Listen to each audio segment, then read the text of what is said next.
two roundtables on history and literature, the state of play. I would like to start with a word of thanks for the very efficient support from the Maison Française, its director, Shani Kir, and its staff, Carly Di Filippo and Clémence Toubou.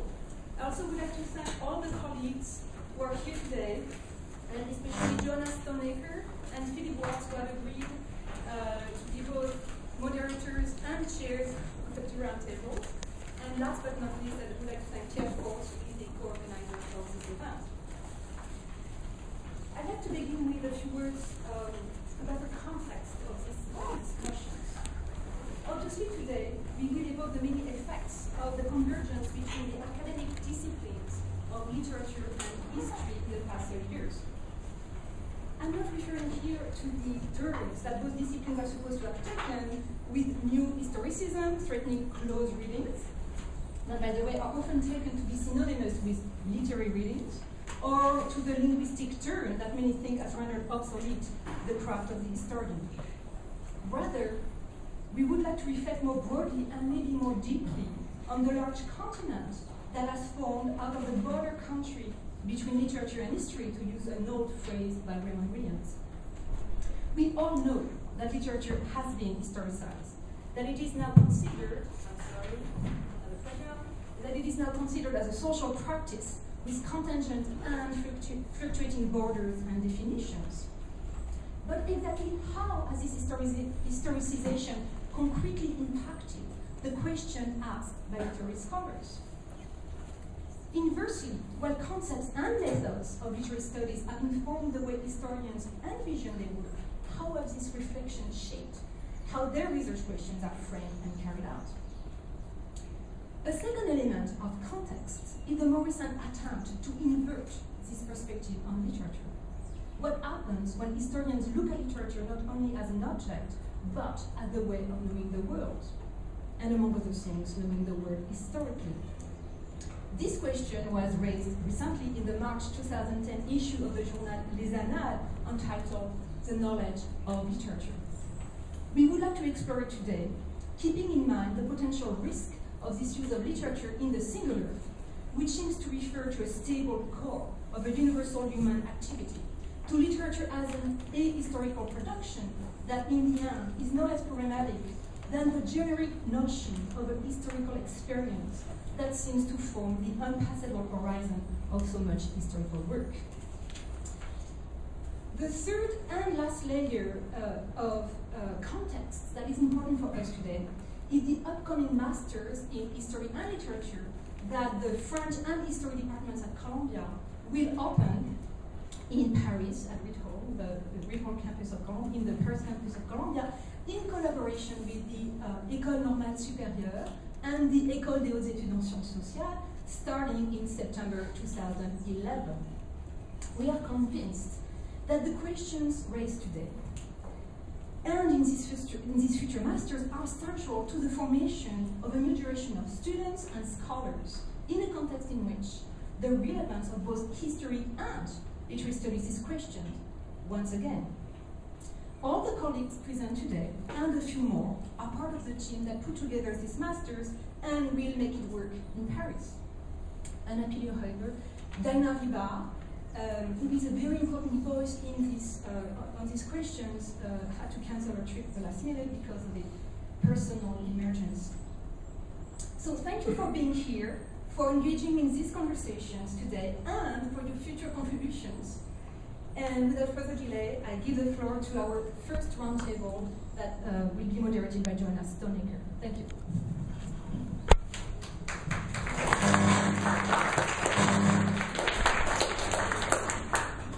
Okay, thank you, Emmanuel. Can everyone hear me? Can you use the mic? Yeah.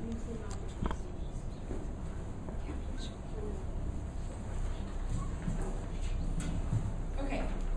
Thank you, Emmanuel, for including me in this event. I've been given very strict instructions to only allow the speakers to speak for 10 minutes, so I will at that point promptly wrest the microphone from them at the very precise moment when 10 minutes are over, and try to keep this microphone working. Okay, our first, and then in that way we will have a good amount of time for discussion. This session I think will run for about 2 hours. Is there a break after the speakers? Okay, so we'll take a short break after the presentations. No, we have the whole. No, we have the whole thing. Okay, so we'll hear from the 4 speakers, and then we'll have a good amount of time for the discussion. Our first speaker is Pierre Force, professor of French and history at Columbia. He's the author of Self-Interest Before Adam Smith, published by Cambridge University Press in 2003 with a paperback in 2007. He's also the author of Molière ou le prix des choses, Molière or the Price of Things, published by Maison in 1994, and of Le Problème herméneutique chez Pascal, published by Brun in 1989.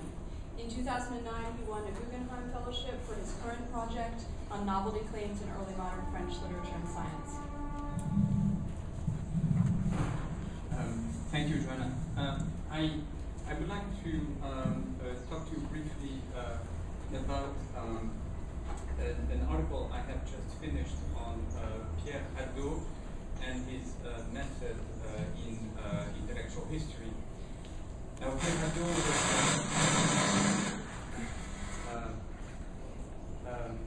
Pierre Hadot was a professor of Hellenistic and Roman thought at the Collège de France in the late 1980s. And he was elected to the Collège de France with the support and encouragement of Michel Foucault, who was very enthusiastic about his studies about philosophy as a way of life, ancient philosophy as a way of life.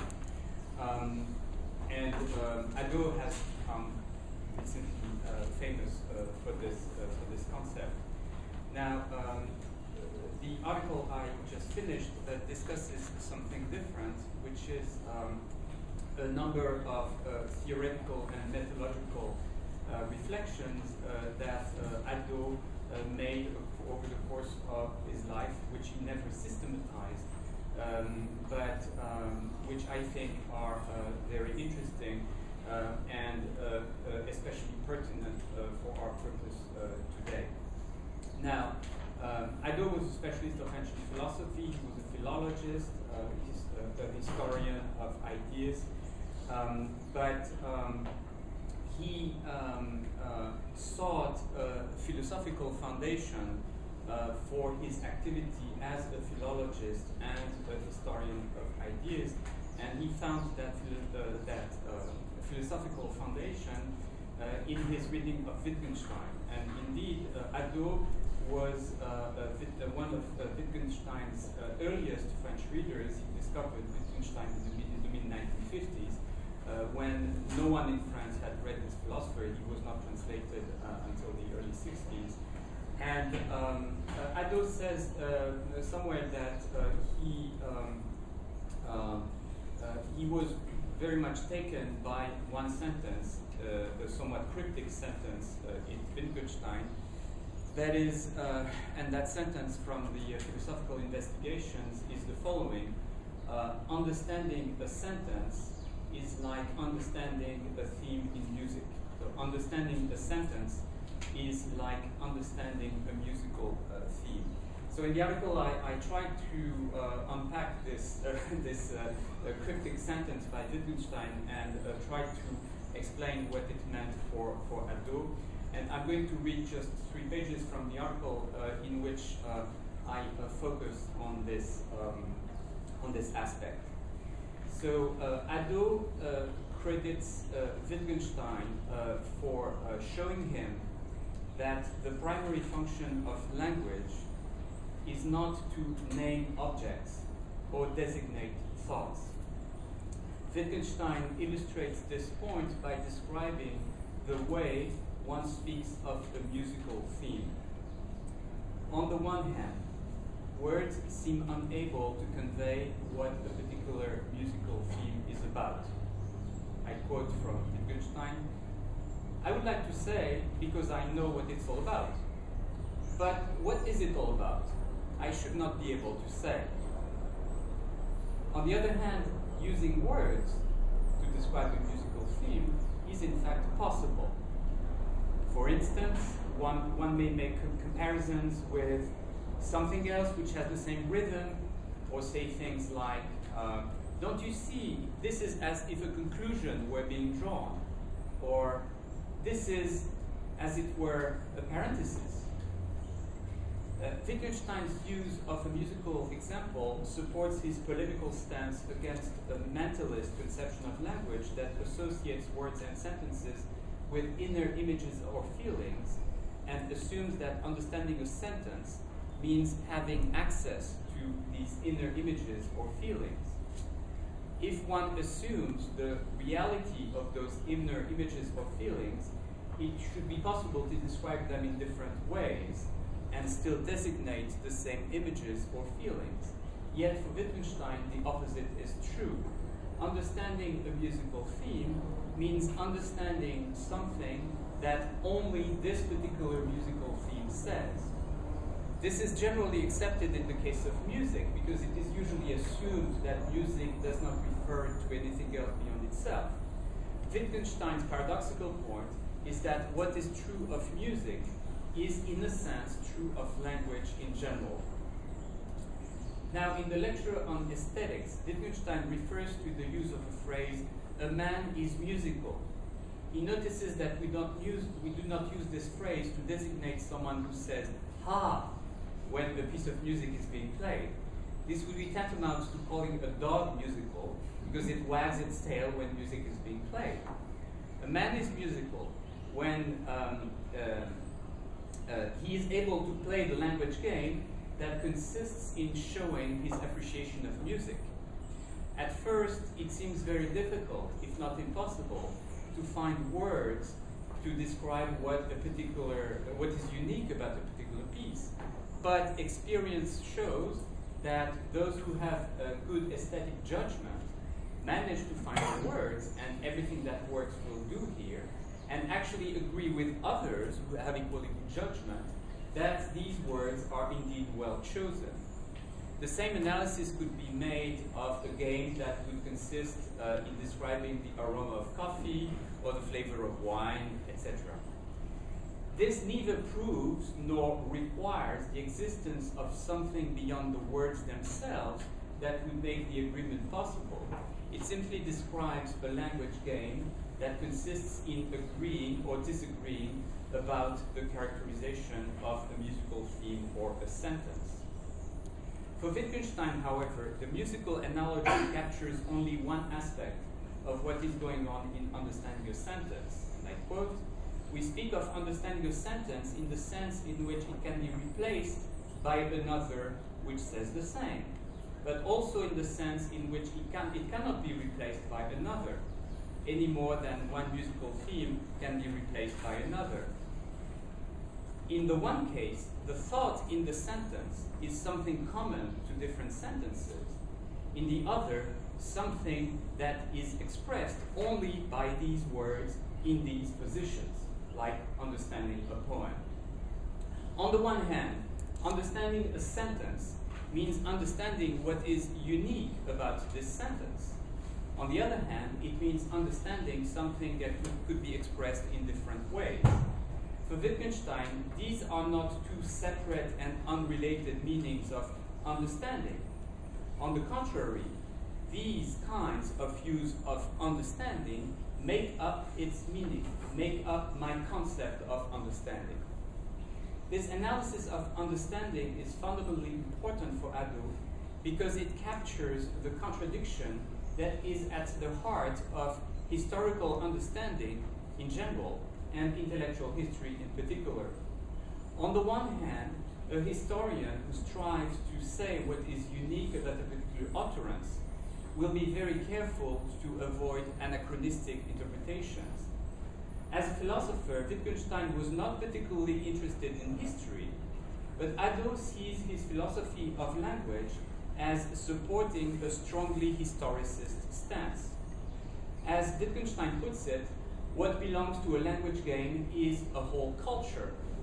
If you want to describe musical taste, Wittgenstein says, you have to describe whether children give concerts, whether women do, or whether only give them, etc., etc. And here you have all the program of cultural history, gender studies, you name it. In other words, to describe a set of aesthetic rules, and I'm still quoting Wittgenstein, actually means really to describe the culture of a period. For Hadot, this is the philosophical foundation of the historian's duty to, I quote, aim for objectivity and, if possible, truth. It is of paramount importance to avoid anachronistic readings and to resituate the works, I quote, within the concrete conditions in which they were written. This means looking at philosophical, rhetorical, or poetic traditions as well as material conditions, including the educational and social milieu and the material constraints involved in committing something to writing. Now, Hadot's seemingly old-fashioned allegiance to strict norms of objectivity is not grounding in the belief that reading all texts in context will somehow give us access to things, wie es eigentlich gewesen, things as they actually happened. In Wittgenstein terms, this would be just absurd as saying that understanding a musical theme means understanding the things it describes. What makes a strictly objective approach necessary is the need to play the language game in the right way and to do justice to what is unique about a particular utterance or set of utterances. On the other hand, as Wittgenstein puts it, the thought in the sentence is something common to different sentences. What a text from the past says can be said in different words without distortion or betrayal. The same things can be said in many different ways. For Hadot, this other aspect of the meaning of understanding is the philosophical foundation of deliberately presentist appropriation of old texts, as well as freewheeling cross-cultural comparisons. Painstaking reconstruction of the meaning of an ancient author always yields the same realization. The meaning intended by the ancient author is never current. It is ancient, and that's all there is to it. That is all there is to it. However, ancient philosophies like Epicureanism or Stoicism describe some basic attitudes that are perfectly valid today once they have been detached from their historical context. Similarly, Hadot is comfortable drawing parallels between Hero and the Chinese philosopher Lie Yuhu, who both found wisdom in taking care of mundane tasks and living their lives as everybody else did. In the final analysis, Hadot argues, there are relatively few possible attitudes with respect to our existence, and irrespective of historical influence, different civilizations have been led to similar attitudes. Now, I'll stop here, in the discussion, I'll be happy to elaborate on this aspect of Hadot because he very self-consciously and very clearly puts together two positions that are completely contradictory. And his position is that you have to affirm both at the same time, and that they are, as he puts it, a coincidence of opposites. And he claims to be both a philosopher and historian, and in fact, fully a philosopher and fully a historian. And in order to be fully a philosopher, you have to be fully a historian, and vice versa.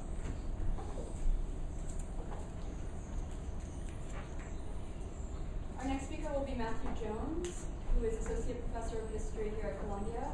He's the author of The Good Life and the Scientific Revolution, Descartes, Pascal, Leibniz, and the Cultivation of Virtue, published by Chicago in 2006. And he's currently working on two projects for which he has the following titles: The Matter of Calculation, Calculating Machines, Thinking, and the Early Modern State, and a second project, Love, Inclination, and Inertia, The Common Good in Early Modern Natural and Political Philosophy. Thank you, Joanna. I wanted to start with a sort of canonical text about blocking, historical and sociological analysis of the literary. Young's conjectures on an original composition, great importance both in the development of intellectual property law in the UK and for German Romanticism. He writes in the most famous passage, quote, "An original may be said to be of a vegetable nature. It rises spontaneously from the vital roots of genius. It grows, it is not made." In contrast, he says, imitations are often a sort of manufacture wrought up by those mechanics, art, and labor out of pre-existing materials Now, Young's point is very much to be a bulwark against the dangers that materialism posed to independent creation, and it was very much a program to try to initiate a new vision of what it was to create, and to create new social formations for it. But our interest here is, as I said, a bulwark against overgoing historicization. Young, through Hamann, was of great importance to Kant, who noted there was a contrast between Newton and Homer. Whereas Newton could make his discoveries entirely intuitive, Homer, quote, cannot teach anyone else his method of creation, for, quote, he himself does not know it. Now, why I think this is important is that in doing history and literature, it seems to me very important to understand the nature of the level of what it is that we want to historicize, and the limits that are imposed either by ourselves or by others. And in analogy to some older work in the sociology of knowledge itself, it might be useful to think of a dichotomy between a kind of weak sociology or history of literary production and strong sociology of literary production. In the first, one might be quite happy looking at institutions of productions and genetic references. One would probably be fairly happy with asymmetries in relation to great and not so great literature, mechanical versus genius. And the one above all would leave loads of room for reasserting the autonomy of the artist, or some sort of artist as a non-truly historical term. A strong sociology, or history of literary production, I take it, would involve a definition of the artist that was ever localized and ever institutionalized, either formal or informal. It would be one in which the conditions of production, as well as the conditions of taking up of literature, of literary products, would themselves be fully historical. And it's one in which the very nature of the production and producer, the objects and subjects of literature would be defined. It is one in which meaning, essence, and style, all of which would be up for historical or sociological explanation all the way down. Now, we can all think of examples of this that are profoundly and deeply reductive. Literature that's reductive to, that is, the historical work that's reductive to social conditions. And I take it this is as uninteresting to most of us as is a sort of weak history of literature about mere institutions or mere genetic references. Rather, it seems that what we're interested in today is a variety of approaches which are interested in both the conditions of possibility of production and the conditions of possibility of appropriation.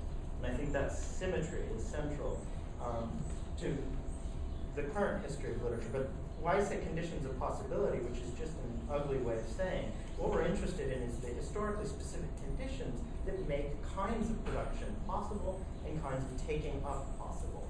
And by possible, I mean the contingencies that are available as opposed to the necessities that one has to. Now, and I think one of the most fertile grounds for this is indeed to study, as it were, the subjects of the production and appropriation of knowledge. But how to do this? Well, I take it a program in history and literature, as such as this MA, would very much be, in part, an exploration of the different ways one might do this. And I'm not necessarily going to call for any particular one here, nor do I claim competency to do a survey. Now, I want to go back to Young's conjectures, because it's a very peculiar document. It's often been noted that for a document that's all about the evils of imitation, it is a patchwork of quotations stolen from other sorts of people, sewn together with no strong unity. And what's interesting about it is that one of the contradictions is just after having given this account of the original, where the original is indistinguished to the mechanical, the manufactured. He comes up with an account of how it is that artistic imitation can be valorized, of where it belongs, of where it can be productive. And he does so by bootstrapping, in fact, upon the mechanical. He says, a spirit of imitation has many ill effects. First, it deprives the liberal and politer arts of an advantage which the mechanic enjoy. In these, Men are ever endeavoring to go beyond their predecessors, that's in the mechanical. In the former, the artistic, to follow them. And since copies surpass not their originals, as streams not rise not higher than their spring, rarely so high. Hence, while arts mechanic are in perpetual progress and increase, the liberal are in retrogradation and decay. I bring up this text as much to challenge a trivial teleology which sees the production of the modern author as a victory of a vision of the author over as a liberal person, as opposed to a vision of the author as a mere mechanicus, as a mere artifact. And to note that in one of the key texts in that story, precisely the opposite has happened. That is, the mechanical, and a vision of the mechanical which is not imitated, is used to come up with a vision that would be appropriate for literature. Now, what's enormously interesting, Young, who's foreclosed the possibility of explanation, as it were, of true imitation, of originals that have a vegetable nature, nonetheless gives a profoundly interesting account of what can cause the growth of artistic production. And I want to look at it primarily because I don't think it's something we would ever particularly do. But it locates it not in the sociological per se, or the economical, except as a second order effect. It is a second order effect of an affective analysis. Now, he contrasts good imitation with emulation, a term of the utmost importance in the second half of the 18th century, and one that very quickly fades in the 19th. He writes, imitation is inferiority confessed. Emulation is superiority contested or denied. Imitation is servile, emulation generous. That fetters, this fires, that may give a name, this a name immortal. This, that is, emulation, made Athens to succeeding ages the rule of taste and the standard of perfection. Her men of genius struck fire into each other and kindled by conflict into glories which no time shall extinguish. The same sentiment about sentiment, is easily found in source after source. If you look up in the Encyclopédie of Diderot and d'Alembert, Annihilation, you will find precisely this point, an affective explanation of the production, of the creation of conditions under which one could have a truly innovative kind of artistic production. So the encyclopedia says, it is emulation, a voluntary, courageous, sincere sentiment that makes the spirit fertile, that makes it profit of great examples and carries them well above, often, those that it admires. Now, as I said, this kind of affective explanation is not one that's likely to appeal, but is profoundly interesting, I think, in contrasting with the kind of explanations we might want to come up in doing history and literature. Now, this is a second order account that's a rather bizarre one, if of profound influence. But it's one that became embedded not into, say, merely discussions about artistic production, but indeed became rather central to the foundation of a whole series of institutions grounded precisely on creating an affective structure capable of promoting concrete political economic change. So in 1778, a Society of Arts was founded in Geneva, one just like many, many all across France, Germany, and England.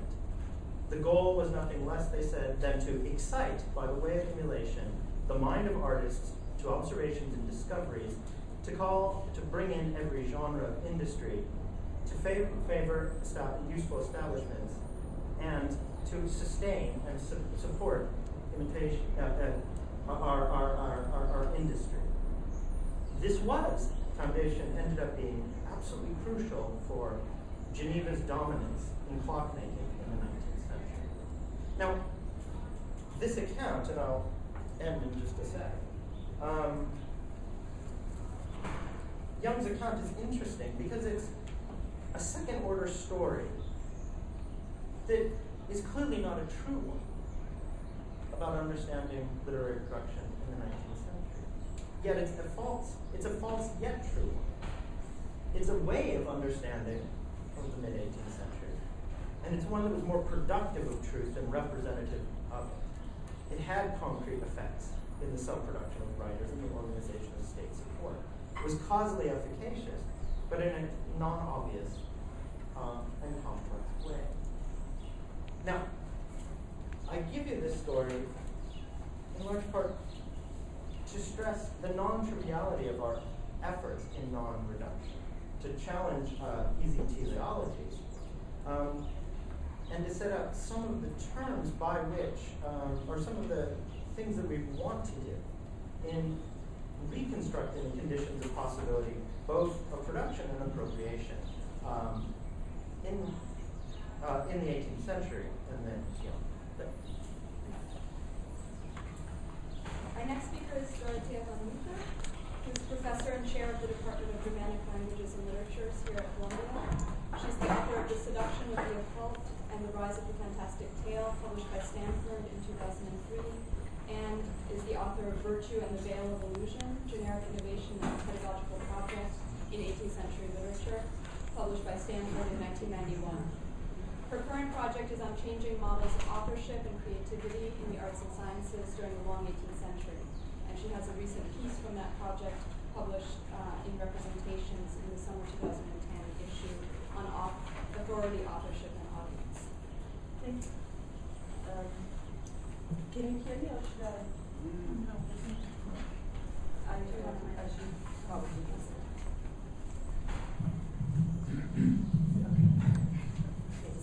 Is this better? Yes. When I was invited to participate here in this roundtable on literature and history, I decided I'm going to approach this common attempt to think about non-trivial ways of making this connection between literature and history by addressing the topic or the project of actually doing literary history. And I want to talk today about a new history of German literature. I brought it with me. You can look at it at some point. It's a doorstopper. And the new history of German literature actually took up the model of our colleagues in French, edited by Denis Ollier, the new history of French literature, and actually quite consciously imitated that model. Both of these works have a lot in common. In a sense that they start out with the acknowledgement of the destruction of almost all the units that had traditionally guided the scholarly writing of literary histories. I'm going to give you a list of these units. The units of the author, the period, the literary movement, the genre, the oeuvre, the language, and the nation. The only unit the new literary history respected and in fact made strong was the unit of the work of literature as represented commonly by the individual literary text.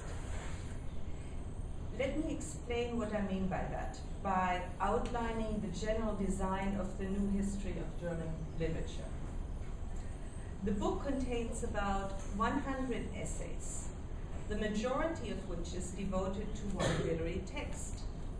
The essays are written by different authors, not only literary scholars, but also historians, philosophers, art historians, and musicologists, who have been carefully selected and who have been given fairly precise instructions about how to write their brief essay, which was not to be longer than 2,500 words, and which was to be written for an educated lay audience, say the readers of the New Yorker.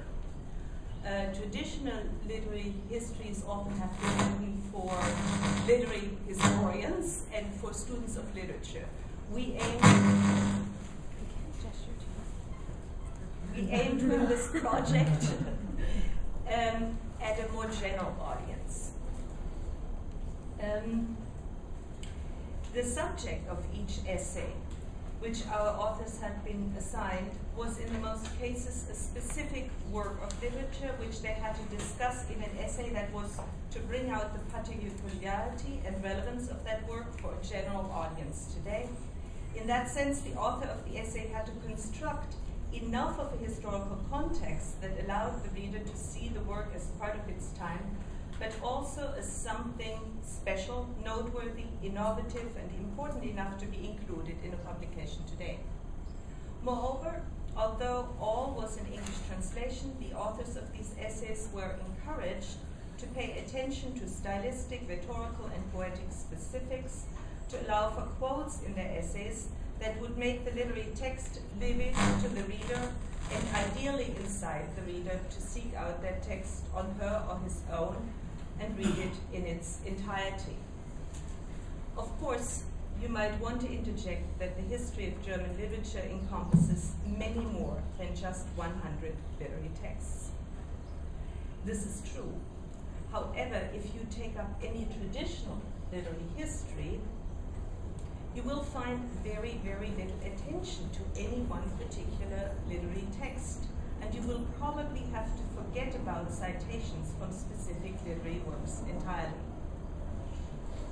At best, you will find a summarizing paragraph referring to some of the greatest hits, be that Lessing's Emilia Galotti or Goethe-Fass Brecht-Roman.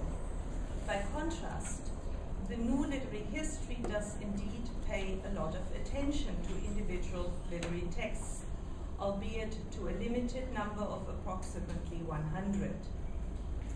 Now, you might wonder how they were chosen. I won't elaborate here on all of the selection criteria and the entire process of selection, but merely point out its underlying metonymic principle. For instance, from Goethe's vast oeuvre for the topics of the 3 essays dedicated primarily to Goethe, we selected his early, highly influential epistolary novel Werther, but also the Roman elegies, which show not only an important aspect of Germany's ongoing fascination with classical antiquity and Mediterranean culture, but even more importantly, a radical and rather racy approach to erotic poetry. And finally, Goethe's Faust II, not one, a work of the very old Goethe which escaped all available generic categories of its time, one that has since been read as a complex commentary on industrialization and colonialism. We did not, however, select the influential novel of education, Wilhelm Meister's Lehrjahre, but instead instructed the author, who was asked to write on Gottfried Keller's Grüner Heinrich, another novel of education, an important mid-19th century Swiss contribution, to be aware of the fact that her essay was to be the main essay on that important genre of the German novel. Yet we did not only select highly influential literary texts as topics for these short essays, but we also selected texts by non-canonical authors, texts that would bring out the ongoing changing status and nature of the German language, such as the Yiddish memoirs of the 17th century Hamburg merchant widow Cliquel von Hameln, or Frederick the Great's Essai de la littérature allemande, written in French and condemning the newfangled fashion of imitating Shakespeare in German. Moreover, we solicited essays on certain philosophical works, on media technological interventions, be that Gutenberg, radio or film, as well as on musical and visual works such as The Magic Flute, which was the first opera in the German language. So far, my description of the selection of the essay for the new history of German literature has highlighted one implication for our question of how we go about historicizing literature. We give a dominant status to an isolated text which receives intensive attention to detail, which is explicated such that it becomes accessible and relevant to the contemporary reader, a procedure which of course is not at all new, but well established in traditional hermeneutics. In this sense, there is little new with regard to the approach to the individual text. What is, however, new concerns the refusal to present literary history within an overall grand récit, a master plot that would trace the rise, decline, and fall of these units, which have been fragmented over the past 50 years or so in our discipline. Instead of the grand récit, then, we have individual essays. These individual essays, however, have not only been carefully selected according to metonymic principles in view of the overall collection, but they also have each at the end cross-references to other related essays. Finally, and this is probably the most dramatic rupture performed by this new literary history with any more traditional literary histories, instead of a master plot, which would provide a logic to the sequence of the individual essays, they are chronologically ordered. For each individual essay has a specific date, which precedes the title of the essay. In order to allow us the sequencing of the individual essays, our authors were asked to choose a date which would situate their essay vis-à-vis a specific time. They were also asked to abstain, whenever possible, from merely choosing the publication date and place of a piece of literature, but to think of an event that was in some form related to the essay's subject, but not identical with it.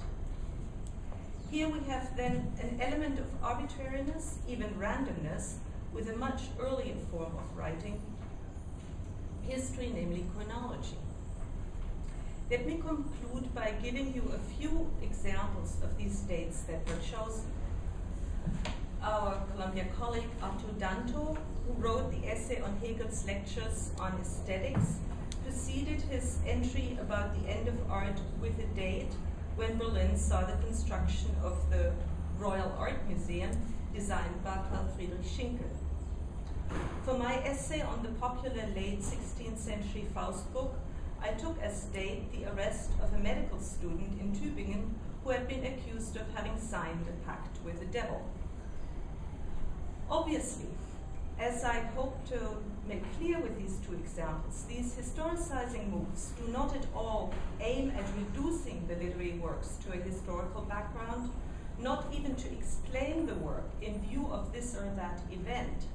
Nevertheless, they might, if successfully chosen, mark the unique specificity of a literary work, which also consists exactly in its very historicity and timeliness. So I'd like to conclude by, in a way, restating what I took care to say vis-a-vis a project of literary history, that I guess if we, or we can debate this, the state of play, literary history, deals with the fact that we conceive of the literary event as datable, but at the same time we assume that the literary event is not fixed within a single temporal order or pattern of historical meaning. Our last speaker will be Elizabeth Livingston, Professor of French and Comparative Literature here at Columbia. She's also the General Editor of the Romantic Review. She's the author of Dirt for Art's Sake, Books on Trial from Madame Bovary to Lolita, published by Cornell in 2006, which was picked back in 2007. And she's the author of Proust Lesbianism, Cornell 1999, translated into French as Proust Lesbien in 2004, and into Spanish as Lesbianismo and Proust in 2008. Her current project is on Proust and Colette, and she has a recent piece on Colette in the magazine Women. Do you want to? I think, yeah. Despite its weaknesses. Yes, welcome to the Maison Française, by the way. With its charming array of noises that are unexpected sometimes. So I am taking a totally different approach to this, and I wrote out some comments. At first, when I went around to this, I announced that I was just going to speak spontaneously, and then I realized that I had no idea what to say, so I wrote it down, which is how I discovered that what I had to say to some extent, obviously. During the time that I have thus far spent in the academy as student, teacher, and scholar, having begun college in 1979 and graduate school in 1985, I have witnessed what has felt like a complete about-face in terms of the relations between literature and history in the discipline of literary studies. One of the first things I learned upon entering graduate school in the waning years of high theory was that biography in particular and historical context in general were entirely irrelevant to the study of literature. Texts were texts, existing exclusively in relation to themselves and to other texts. Any suggestion of another approach was quickly dismissed under the label of a fallacy, notably the pathetic referential fallacy. I was delighted, if disconcerted by this news. I was delighted because it seemed to invite me to remain entirely ignorant of whole areas of apparently relevant information. That is, biography and literary history, as well as the larger historical context, while at the same time disconcerted because the information in question did appear to me to be relevant. Nonetheless, I happily forged ahead with the exclusive pursuit of intertextual referentiality, pausing only to consider whether any given intertext I might discover were obligatory or merely aleatory. After a while, it began to dawn on me that Michael Riffater, the main source of my newfound knowledge that history was irrelevant to the study of literature, was himself extremely well versed in the same areas he deemed irrelevant, and further that the very arguments he used in dismissing historical concerns were themselves centrally informed by this erudition. I began to suspect that matters might be a little less clear-cut than I had been invited to believe. Still, and I am embarrassed to admit this, it was not until I had already begun my dissertation that it occurred to me that it might not be such a bad idea, after all, to read George Painter's biography of Proust. And so I think this project, and even so, I think this project came to me more as an inspired procrastination device than any notion that it might actually be of use. I will spare you the details. Suffice it to say that Painter's biography, despite the fact that it employs a somewhat circular methodology, to a great extent constructing a version of Proust's life extrapolated from his work, which it then uses to explain that work. And I'm sure that there's a name for this fallacy, but I don't know exactly what it is. But in any case, the reading of it was a stunning revelation that not only greatly enriched my understanding and analysis of my subject, but also prevented me in a number of cases from drawing truly idiotic conclusions, or rather, more importantly, from sharing with my dissertation committee some of the idiotic conclusions I had already drawn. Thus was I led to history, a subject I had energetically avoided as an undergraduate following unfortunate encounters with Samuel Eliot Morison and Guillaume de Berthier de Sauvigny. I stopped preaching the gospel of intertextuality as the sole form of literary referentiality, which was a relief, since in truth I had found it a bit of a strain to believe that literature had nothing to do with what I continued, however untheoretically, to think of as reality. Of course, I was hardly alone in this. As often happens, what had appeared to me to be a personal revelation was in fact the tinny voice of the zeitgeist. Cultural studies and the new historicism were by then firmly ensconced, and articles with titles like "Are We Being Historical Yet?" had been appearing that appeared in 1988 actually, had been appearing for some time, quickly followed by articles with yet more ponderously ludic titles such as "Are We Being Theoretical Yet?" "Are We Still Being Theoretical?" etc. We were, it seemed, being historical. Unfortunately, if unsurprisingly, literary scholars on the rebound following the Demant affair embraced historicism with the same degree of febrile excitement with which they had formerly thrown themselves into the pursuit of theory, reified into an exclusive doctrine, to the point that under the aegis of interdisciplinarity, literary studies have for some time been willfully subsuming themselves into something like a minor annex of historical studies. This is why the new, and I'm basing that in part on my experience on the selection board of the Society of Fellows in the Humanities at Columbia, where very few proposals coming from literature departments are actually centrally literary, but very, very few. But instead, most tend to use literature in order to make a central historical, cultural history point, history of science point. This is why the new MA program in history, in literature and history, is such a welcome innovation, with its emphasis on the interrelation of the two fields.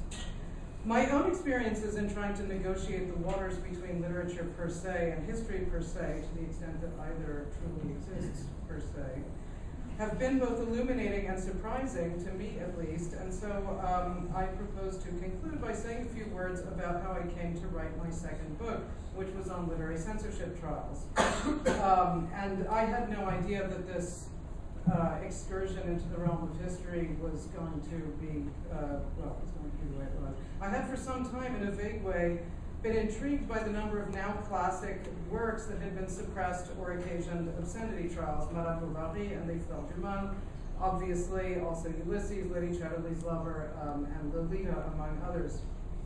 The references I ran across to this phenomenon tended to frame it as a demonstration of the self-evident truth that works of genius are always transgressive and therefore viewed as dangerous by those in power, and the related and apparently equally self-evident truth that they had not been understood as works of genius in their own time because of a combination of risible prudishness or base Philistinism, as Nabokov put it about the trial of Madame Bovary, and a failure to recognize what we now know, that is, the aforementioned idea that works of genius are always transgressive and subversive, and that transgression and subversion are always a good thing. I was perplexed by this approach, which I came to think of as chronological chauvinism. And I think what's called presentism in historical studies is, I think, related to this, but not exactly the same thing. I called it chronological chauvinism since it appeared to be predicated on an essential superior, and not essential unspoken, but also unquestioned, or unspoken and therefore also unquestioned, essential superiority of the present to the past, which seemed to me to be a bit short-sighted, much like finding the sartorial fashions of 10 years ago quaintly humorous without considering what today's styles will inevitably look like 10 years hence. This sort of thinking is so insidiously, unquestionably pervasive that I once heard an otherwise intelligent speaker, a political scientist, lament the fact that, quote, some people still believe in progress narratives, close quote, an assertion predicated on the assumption that we used to believe in progress narratives, but we have now moved beyond that. And if this is not a progress narrative, I'll eat my hat, as they used to say back when they wore hats. I decided to propose a complete course on literary censorship trials from those of Flaubert and Baudelaire through the U.S. Supreme Court decision in 1964 that deemed Henry Miller's Tropic of Cancer fit for consumption by the American public 30 years after its original publication by the Olympia Press in Paris. I then set about finding a textbook that would place the works in question and their trials in cultural and legal history. My intention was to find something that I could both use myself in preparing the course and assign to the students. In fact, I really knew nothing about this sort of history. To my surprise and alarm, I could not find one. While there were a number of books that discussed specific subtopics, they all dealt with national censorship histories, and they also all tended to be very squarely and evidently coming from either a legal history perspective or a literary studies perspective, and really not, no one, it turned out, had attempted to look at the question internationally, and none of the books I found seemed really to bridge the gap between literature, cultural history, and legal history. I taught the course anyway a number of times, and despite my initial feeling that in order to be truly qualified, I should really go back and pursue at the very least a JD as well as doctoral work in history and legal history, I had eventually, nonetheless, accrued enough familiarity with the subject to try to write the book I had vainly hoped to buy when embarking on the enterprise. And so I now wrote, I will conclude with, I think there are like three announcements that I'm going to conclude here. I think it was my hopeful little gestures at 2 in the morning as I was trying to formulate this. I will conclude with this, therefore, with a small sample of the sort of thing I discovered when I tried to be historical.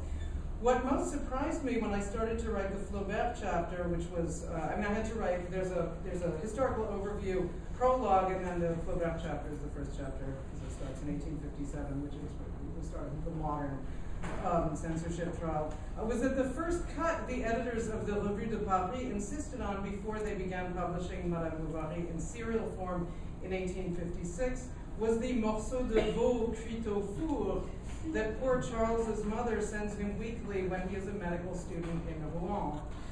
Flaubert was, of course, enraged by this, as by all the subsequent suppressions Maxime Ducamp and company demanded in their efforts to avoid censorious attention.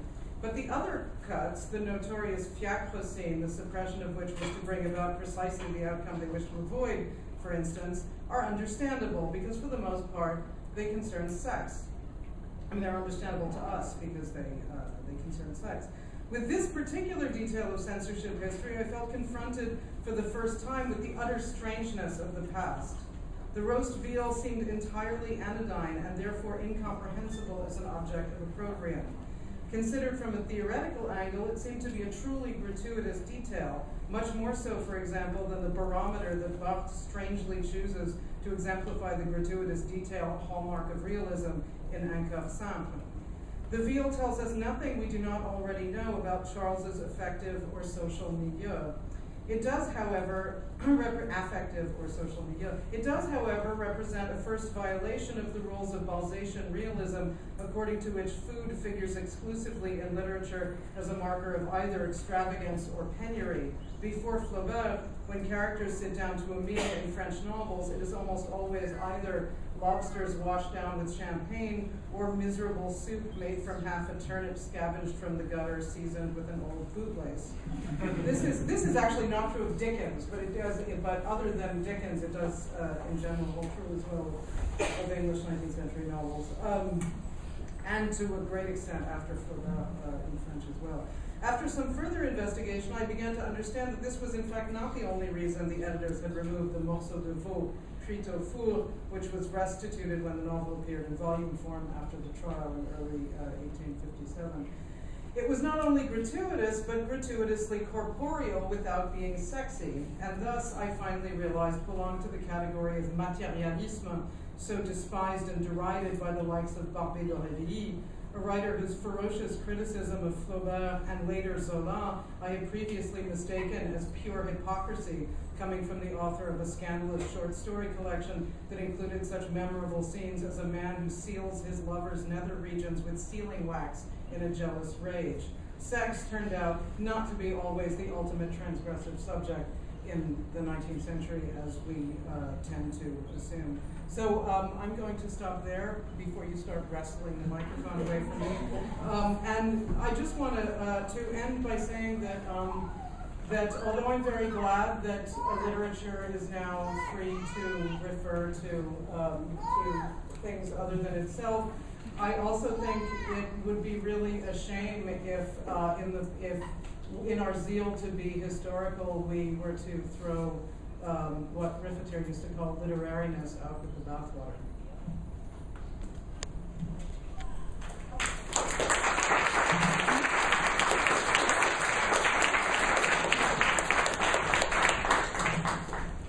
Would rather do both. Okay, so thank you to all of the speakers. We have a good amount of time for a discussion now. I thought I would just get things started maybe with the first question to Elizabeth and then opening it up to the other speakers here. Since you ended by talking to us about the risks of historicism, and this is something that I've been hearing expressed a lot among 18th century scholars since for a certain number of years there's been this tendency perhaps in 18th century studies to go in the direction of becoming what, being an annex of history and in particular of the history of science. And so I've heard a number of colleagues calling recently for a return to formalism, a return to close reading. And it seems I thought that was my idea, but it turns out I'm just channeling the zeitgeist. No, but I mean, I've heard it said in a few different ways, and it seems to me that one thing that's interesting is that in the in 18th century and early modern period, perhaps it's even more tempting to do that because we think of literature as not having emerged yet as an autonomous category, and so it's much easier to just say, oh, let's just get rid of it altogether and not talk about it because really they didn't have a conception of literature either. But it seems as though it's also true, though, that everything is literature by the same token. I mean, it just depends how you look at it. That's what's so interesting about the early modern period. I guess it's not really a monolithic entity, but about early modern studies is that in fact there isn't really a demarcation of literature, and therefore you can look at it as not really existing in any kind of meaningful way, or on the contrary, you can boldly annex everything else in your path. I want to add something about this in the context of Adlo's work. This question takes a perhaps unexpected form. That is for Adlo, the literary interpretation of text is absolutely is absolutely essential, and in fact, he gives the example of Wittgenstein himself and of the Tractatus, and in a small book he published that was a collection of his earlier articles of Wittgenstein. He added an article by a German scholar from the 1970s about the importance of literary form in Wittgenstein. This scholar, Gottfried Gabriel, who argues, and this is really also Adlo's point of view, that Wittgenstein, when he wrote the Tractatus, was so attached to the literary form of the book that he didn't want anything changed, not even the spelling, not even the punctuation. And he thought that the preface that Russell wrote to the Tractatus was the dumbest thing, because he gave a paraphrase of the logical propositions in the book, and he did not understand that the whole point of the book is the literary experience of it. That is, it's the experience of bumping against the wall of language, and this experience is conveyed through the literary form of the maxim. And so if you translate the book, if you paraphrase the book, you miss the entire point of the book. So therefore, the form is absolutely crucial. And if you don't do a literary analysis of the book, you completely miss the point of the book. So his strong claim is that in order to understand philosophy, you have to do a literary analysis of philosophical text. I open up for questions from the floor, from the audience. I have a question about that. What does that mean exactly then? What does he mean by that? Just a reading of the text that doesn't reduce it to paraphrasable ideas, but pays attention to the right. It's paying attention to the form. That is understanding that when you read the Tractatus, what you read is aphorisms, and that there is an experience. And this is something that cannot be said; it can only be shown, and that's the whole point of the Tractatus.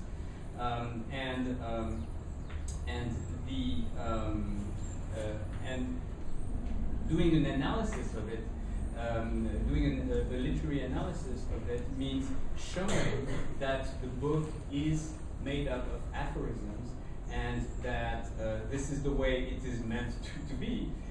And that it is meant to convey this experience of bumping against the wall of language, which can be achieved, which Wittgenstein achieved through this literary form of aphorism. He could not have achieved it otherwise. So we should read that like we read La Rochefoucauld. Yes, yes, absolutely. Yes. So is translation possible?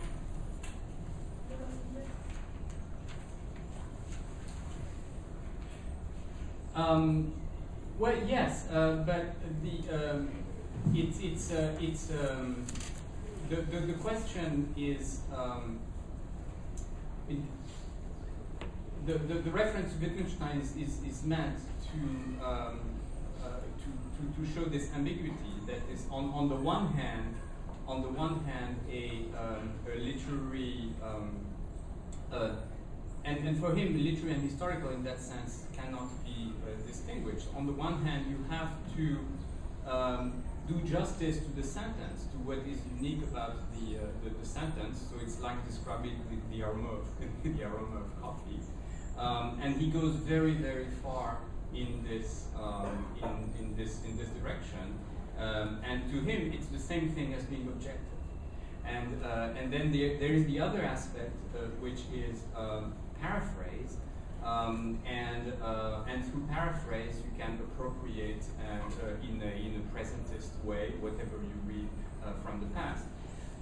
Translation is possible, but translation then is a question of how do you how do you do justice to the work in a way that is truly adequate? But yes, translation is possible.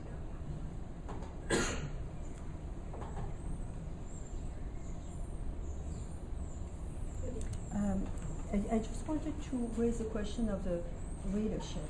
It was very interesting when you mentioned that the literary history that you produced is directed towards the layman, the reader of the New York Times, as opposed obviously to, at the time of formalism and structuralism, the jargon became so abstruse that finally the readership was limited to the ivory tower of academia. So I'm just wondering if we could raise this question of who we are addressing, when we do a certain type of historicization of literature, and how the readership of this type of enterprise compares with the readership of history, of historiography.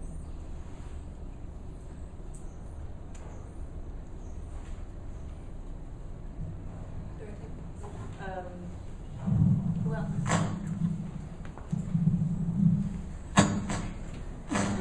better if you just hold it. Okay. Yeah, thanks for this question. I guess we have different audiences in mind as scholars, depending on the venue we choose, right? I chose this example of the new literary history because I guess I thought it brought out, in a way, the problem we are dealing with most intensely by exactly not addressing a specific scholarly audience, but by trying to address a big audience, namely, I think the ongoing assumption that we still have, namely that literary text, however we choose to isolate and define this, has a different relationship to history than if we were to consider that literary text just a historical document. I think the facts are that, of course, in our professional lives, we usually address scholarly audiences, and I would also emphasize that actually I think the best essays we gathered for that new literary history were written by really excellent scholars. But I think it's an interesting exercise, sort of to see how, in terms of the history of literary histories, what kind of readerships were imagined exactly to make that connection.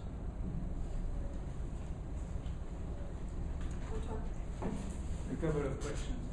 One for Matthew. When I hear the words imitation and emulation, I tend to hear those words in Latin, imitatio and emulation. Yes, absolutely. And I'm wondering whether this is, these words belong to the rhetorical tradition before belonging to the modern context. We would find them in Italian, we would find them in the 16th century dealing with the imitation of Cicero and the emulation, assimilation of Cicero. So I would like to ask you to discuss a little the relationship between this liberal tradition that you introduced and the rhetorical tradition. And then for Pierre, in the discussion about Wittgenstein, you seem to make the assumption that literary and close reading are the same. That a close reading is a literary reading. In Wittgenstein, what we have is the idea that the experience of reading belongs to the meaning of the text. I would say this is more important than the form itself. It's the formalism was not about the experience of reading. Formalism was about message, text itself. It did change what we have when we have this game, the games, that has to do with the experience of reading. So it's the experience of reading that is crucial to the meaning of the text, and the experience of reading, which in a sense can be translatable. But when you say that, after all, the experience of reading belongs to the meaning, but once you get that, it could be paraphrased. And the second issue is this literary? I mean, the philosophical reading is a close reading also. Why do you call it literary? And would Ado, I suspect he wouldn't call it literary, it doesn't use that expression. Could you summarize the question, please? Yeah, so the question to me was basically that imitation and emulation bring forth in mind, and their Latin, the Latin words that derive from imitatio and imitatio. And what connections would I draw? What's the specificity? What's the specificity of the rhetorical tradition? Yeah. The answer is slightly asymmetrical, actually, in that imitation, well, that they both come out of, they both are central terms of the rhetorical manuals, whether Aristotle in translation or Quintilian. Imitatio is both it's sort of a central term of the articulation of the rhetoric, but it's, I think, as importantly, it is built into the educational system for hundreds of years. And that is that imitatio is not only something one espouses, but that one experiences in the process. So that we know, for example, that Descartes went through an education, which part of that education was an imitatio, which would include taking a poem in one kind of meter and imitating it in another. And that this is an exercise that was to form one as a certain kind of person, but also a kind of person capable of the full range of rhetorical skills that was necessary. Now I mean, in the sort of canonical history of 18th century aesthetics, that the sufficiency of imitatio as a term for analyzing literary or artistic production comes under great stress. And there is this notion of emulation that I'm interested in. Again, it comes out of the canonical source is in Aristotle's rhetoric, and it's in the parts of Aristotle's rhetoric there is much about psychology as anything else. And it's used earliest really to discuss this psychology of competition, but it's a psychology of virtuous competition. And so it becomes a way to understand literary production, but also you'll find it very famously in Hume's Jealousy of Trade, where there's a justification of the legitimacy of competition in the right way. So this aesthetic, this combined aesthetic emotive value then becomes central for a reworking of aesthetics, but also a rethinking of trade in Smith and Hume, as well as sort of very concrete products of improvement in towards the end of the 18th century. And it's one in which one retains the good part of imitatio without what is increasingly seen as the negative mechanical aspects of it. So I could go on sort of much greater length about all of this, but I'll see the chair. Okay, so Antoine's question about the Ado presentation was about do I conflate the literary with close reading, or is it what Ado really says, and does he use the term literary, especially when it comes to his comments on form in Wittgenstein?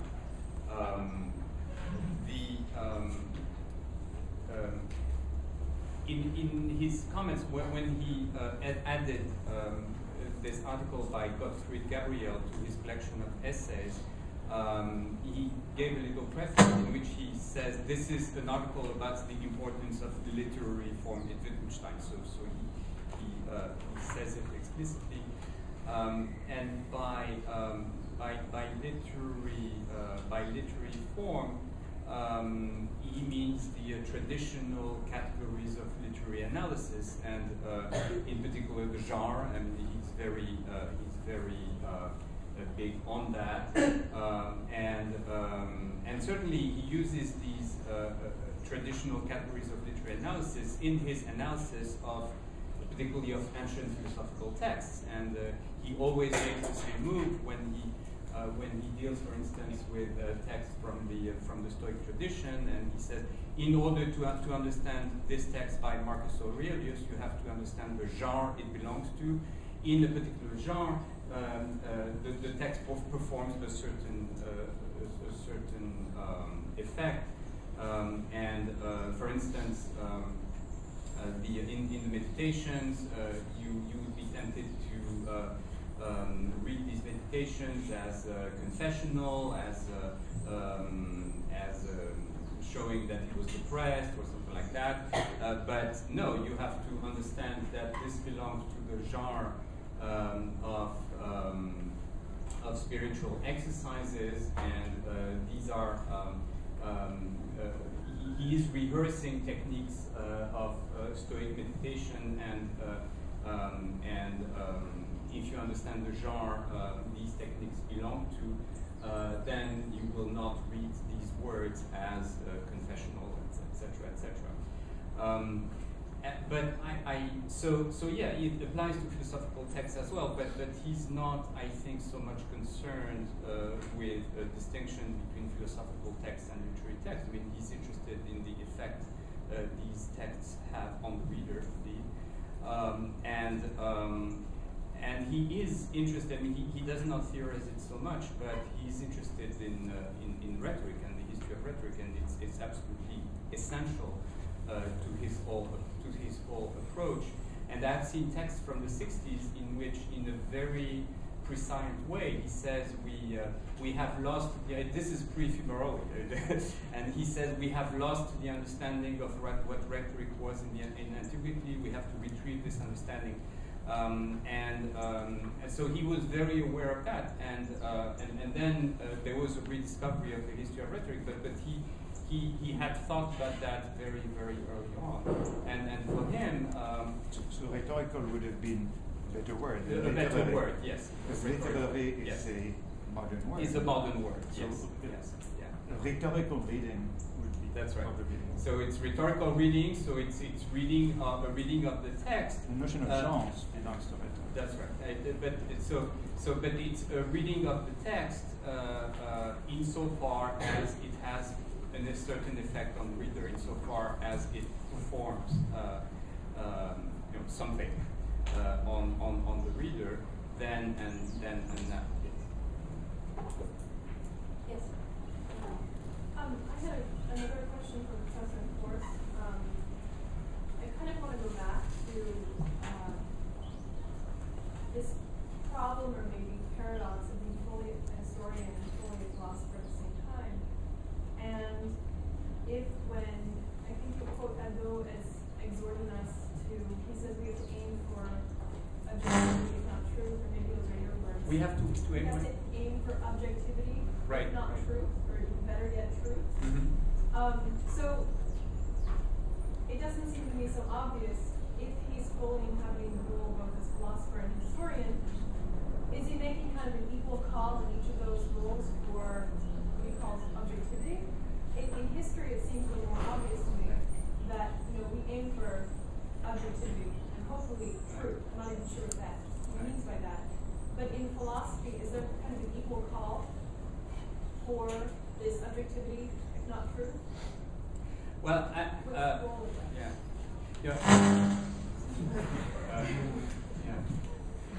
Ultimately, I don't buy his argument, but I find it extremely interesting because he, first of all, this is someone who certainly was not afraid of making these kinds of statements that seem to be very much against the zeitgeist about the necessity to read text in a scientific way. I mean, you do hear that in France still quite a bit among literature, but here no one would dare to say I'm reading text scientifically or my reading is true or objective. But this is really what he believed. I'm striving to perform objective scientific readings of ancient texts, and he also thought of that as a spiritual exercise. That is, the effort to be objective is in itself a spiritual exercise. And I also find it interesting that he found a philosophical justification for this in Wittgenstein. This is not at all naive positivism, and he does not believe that historical investigation is going to reconstruct the past or give us the things as they were. It's about being as faithful as possible to the sentence as it was performed. And again, he finds justification for this in Wittgenstein's philosophy of language. But the way he looks at it from Wittgenstein is that you have these two opposite poles. On the one hand, you have to be fully objective.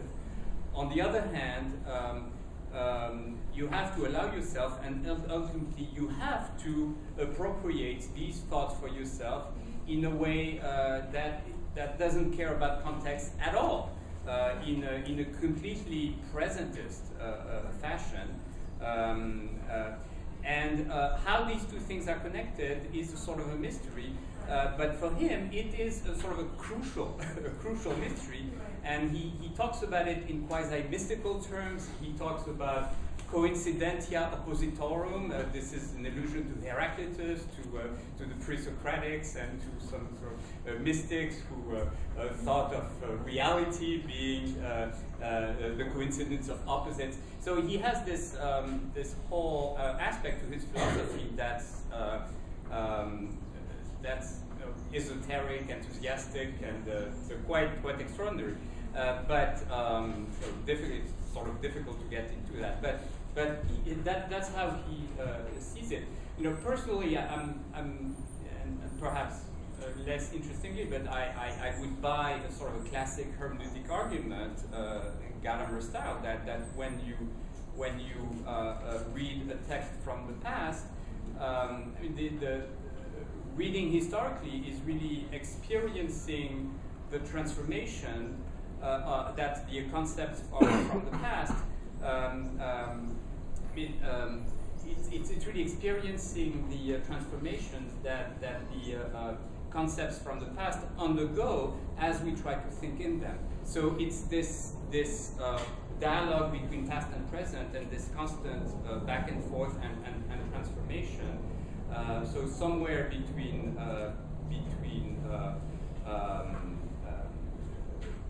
complete strangeness and complete familiarity. And so Gadamer argues that the true logos of hermeneutics is somewhere between complete strangeness and complete familiarity. What Ado did was to hold those two poles together. The complete strangeness of the past.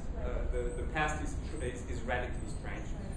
And the complete familiarity of the present. And he says you have to hold these two poles together, but it takes some sort of I don't know, ascetic or mystical view to hold these two together. So does he succeed in your opinion? His work is quite impressive, and I think the theorization of it is quite impressive too. Ultimately, I don't quite buy it, but I. I have a question for actually Matthew and even for you, Joanne, because the three of you more or less mentioned the risk of reduction. The risk of reduction of a historicizing approach, which would be reductive towards literature. And so in a way, I kind of see what would mean that the literature would just be a document, or but still. So Elizabeth, you mentioned that we would miss. Let's not forget literariness, but literariness is not like some sort of essence which would be objectively within the text. And even the journal who said, let's not forget the form, as is literariness the same thing as the form. So I mean, this is there is some sort of defensive position here of literary discipline saying, okay, we want to do history, we want to do sociology, but let's avoid reduction. So what would a reductive reading just?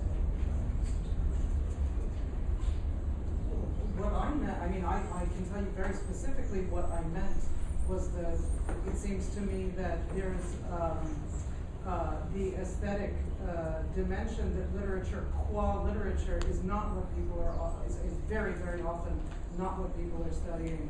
I mean, I use the word literariness because this was the obsession at a certain point of Griffith in particular, but identifying literariness, not just Griffith, lots of arguments about in what consists literariness. Now, one can certainly say, and I think I might even say that literature, qua literature, got tossed out there too, in the pursuit of theoretical paradigms, in a competition between among various different competing theoretical paradigms for planting the flag in literariness. But so in a way, I don't think that I'm not harking back to a time when literary studies were actually concerned with literature. I'm just saying that, and again, I've been very struck by this in the Society of Fellows. Most of the vast majority of projects that are proposed take, from literature departments, take literary works in order to prove a historical point. They're not looking at literature. It seems as though the idea that of making a point about literature, about literary history even, has simply stopped being a major focus. That's what I meant. It's quite pragmatic, and so that's what I meant. I guess I'd say I began with that moment of great defensiveness and a sort of absolutist position in order to set up not what we would just completely tear down, but to, in some sense, make us wonder if there is something we want to retain, if there is some literariness. And I think there's, abstractly, it's very much, it's unclear what that would be. And though this be historicized. Well, no, so that was what I was going to say. Whatever the case may be, whatever the case may be about this je ne sais quoi that we tend to want to retain, I think there's pragmatically reasons to act that resist too thoroughgoing reduction. And that pragmatic is that one tends to reduce a whole series, let's say in literature, of questions that have traditionally been the province of literature, or questions of form and literary technique, and those can tend to be, I would say in a very pragmatic way, reduced to something else. An example of a kind of rhetoric, or an example of a phenomenon that's related to the social formation of the writer, or this kind of thing, rather than being analyzed in and of itself. Now, as you just suggested, I don't think there is an opposition to the historical and the formal. That is, if one is to be doing the historical with this kind of pragmatic attention to the literary and its potential importance independent of things we might reduce it to, then one would undertake a fully sort of historical analysis of literary technique, and one would start probably with reappreciating the way the rhetorical tradition serves as a way for us to understand the different historically situated genres in the audiences for whom they're produced, and then to move on from there. I mean, move on from there in that sort of rhetorical approach is going to be too limiting to get at the sheer diversity of kinds of literary forms one could create.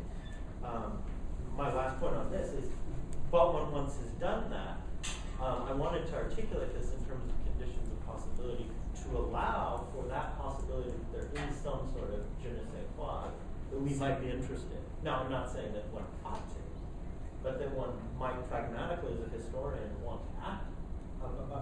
One worry about that in order to force, to eliminate not only reductionism, but the teleology. Yeah, I mean, I would agree with this idea that one doesn't want to establish a kind of opposition, either or choice between historicism and formalism, right? And in particular, I mean, that would be sort of pendulum backswing, back and forth, sort of, first we're going to go towards historicism, and then we're going to do the return to close reading without sort of having kept the benefits of structuralism, literary theory. I mean, as you know, my argument in favor of sort of sustained formal readings is that one can get at historical questions about, enlightenment relationship to knowledge, for example, through a reading that takes into account the entire phenomenon. Okay, but again, I think then you're not. I mean, you say that paying attention to the specific rhetorical devices of the Enlightenment text, is a way to get into the epistemological background of Enlightenment. It's not to get into the background, it's to get into the foreground. I mean, I think aspects of it that one cannot get at in any other way. I'm not sure about any. No, that's right. Okay. What you can imagine in the example of the philosophical investigations is simultaneously a text in which we want to understand the artifice of the Phrygian heritage, which was an artifice that was supposed to be producing some kind of more transparent language. That one would want to do a sort of detailed analysis of this and the pretense of it. The pretense of an arhetorical rhetoric. Yeah. And on the other hand, it's nonetheless a system of profound formal power. And there's no reason that those need to be antithetical. And to sort of simply focus all one's attention on, say, the Phrygian baggage or the pretense, without, say, appreciating, yes, it's a formal, it's a formal system with all sorts of terms, without understanding what you do within that formalism, is to sort of mistake the individual production within a given genre for the genre itself. And I think as a historian, you can do both of those. Or in your case, in the 18th century, the very question of, say, the formal as a sufficient device towards the production of knowledge is at the center of concern. So that one can sort of open up all of these boxes without forgetting, I think, any of those.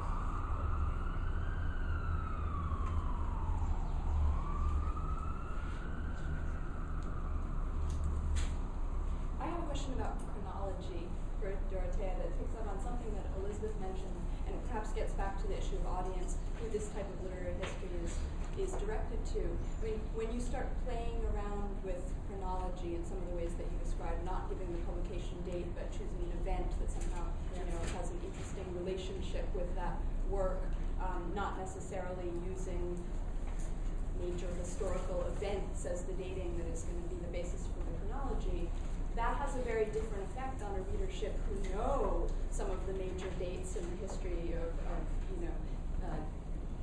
France or any other place, and who know the publication dates of the works, and sort of who have that some sort of background.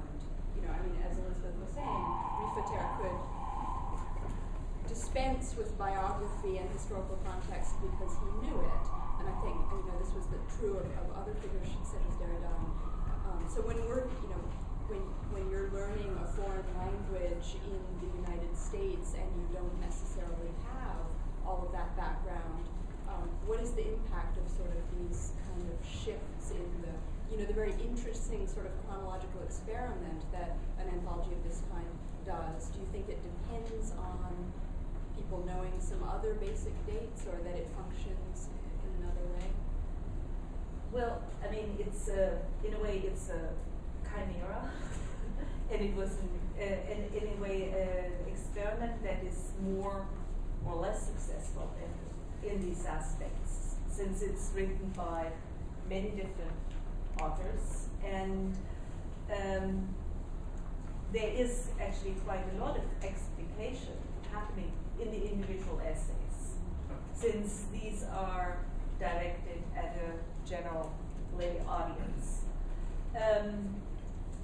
The grouping, I mean, the reader is in a way invited to jump around, read a short essay, and connect it with other essays. It's not encouraging a linear reading, yeah? And the events that we used for the chronological sequence, in a way, bring out a certain randomness, an invitation for the reader to, in a way, question them.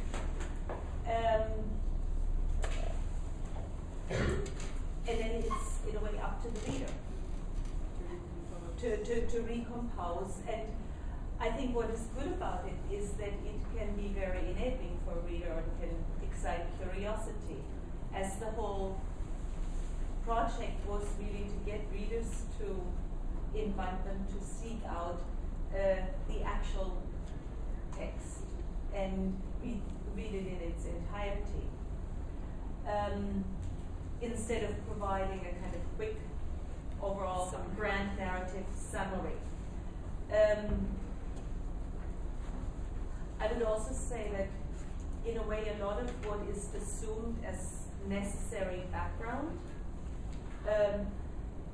in a way is rather trite, it tends to be repeated, is what, you know, literary histories tend to copy from each other, and which you will find in any kind of Wikipedia entry, you know, if you care to look it up really precisely. Yes, I also wanted to comment on that, because it's different from the new French history of literature. In the French history of literature, I participated in the project, and I was also a bit critical of it. But at the time, the framework was done by the editors, so they chose all the dates. Yes, so did we. The German is the same. You said each essay writer could suggest no, date linking the text. Oh, so we allowed our authors to choose the event and the date. Yeah, so, yes. Okay. But which was not the case in the French history, which means that there was a framework. It was not the traditional literary history framework, but each article was related to a date that had been chosen by the editors. So there was a sort of overall philosophy of history, even though it was a new philosophy, intendedly so. But in your case, what is a bit troubling is that, from what you suggested, each article could be based on a different conception and philosophy of history and literature. Yes, I mean, in that sense, yes. And it's much more random, as you said. Random. However, and I mean, we discussed it with Denis. He would actually emphasize the random nature of the French literary history, whereas we tried in terms of how we selected the texts and how we selected also the authors.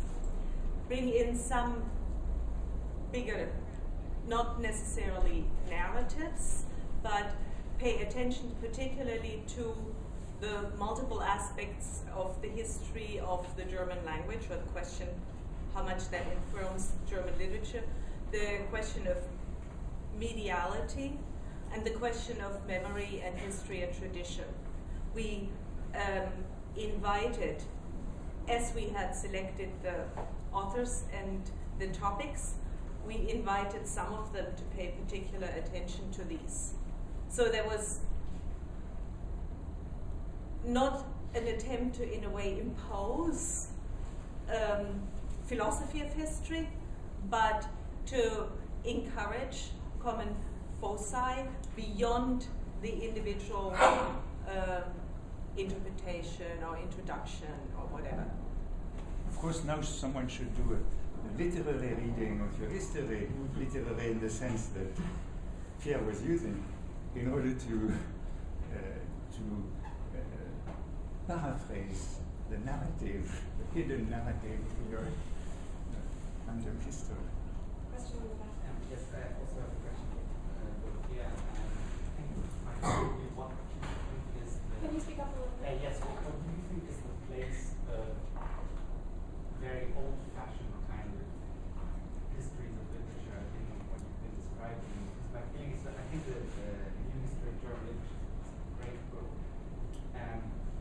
But what about these histories that do keep two categories like genre, author, movement, etc.? Because my feeling is, say, that in theory these have all been discarded. At the same time, when you go to, say, the conversation we had about Roach's House with Daniel Kehlmann, the writer, every single question was about which authors are you influenced by? Are you a German writer or are you an Austrian writer, etc.? So they don't seem to be entirely obsolete in a way. And the other question would be, I mean, if you look at sort of the structure of degrees at Columbia and the way we are taught and the successive stages we go through, say at a stage like the MA, this kind of old-fashioned knowledge does seem to be valued still. And I think I got a lot out of, on the one hand, reading the new German, the new history, but at the same time reading, say, an old-fashioned book that tells me something about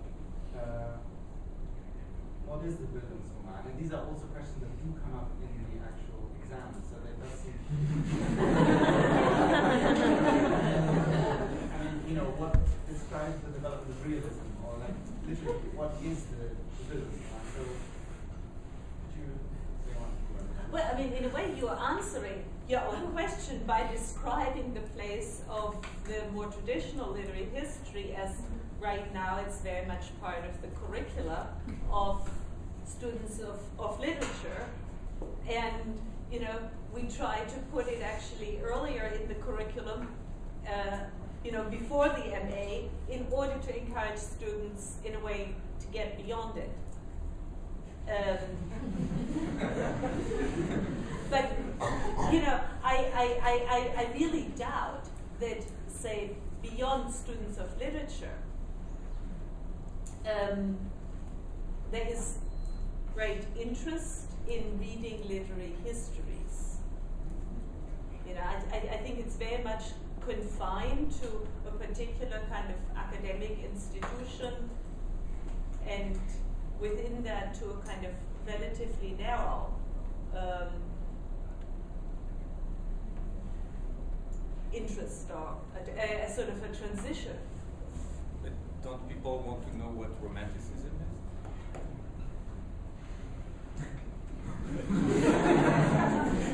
But would a literary history tell you what romanticism is? It's supposed Yes. to. And do you believe it?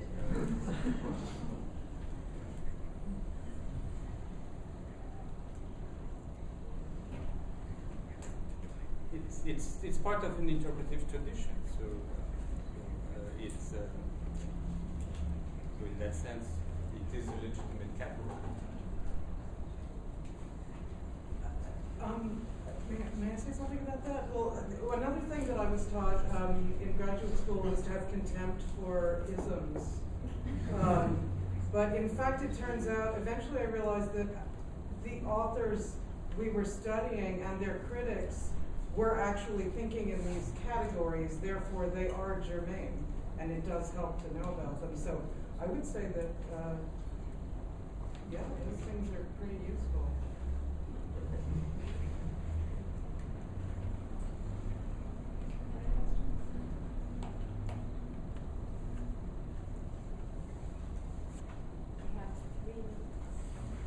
Okay, so you will have an extra 3 minutes to enjoy your break. Thank you very much.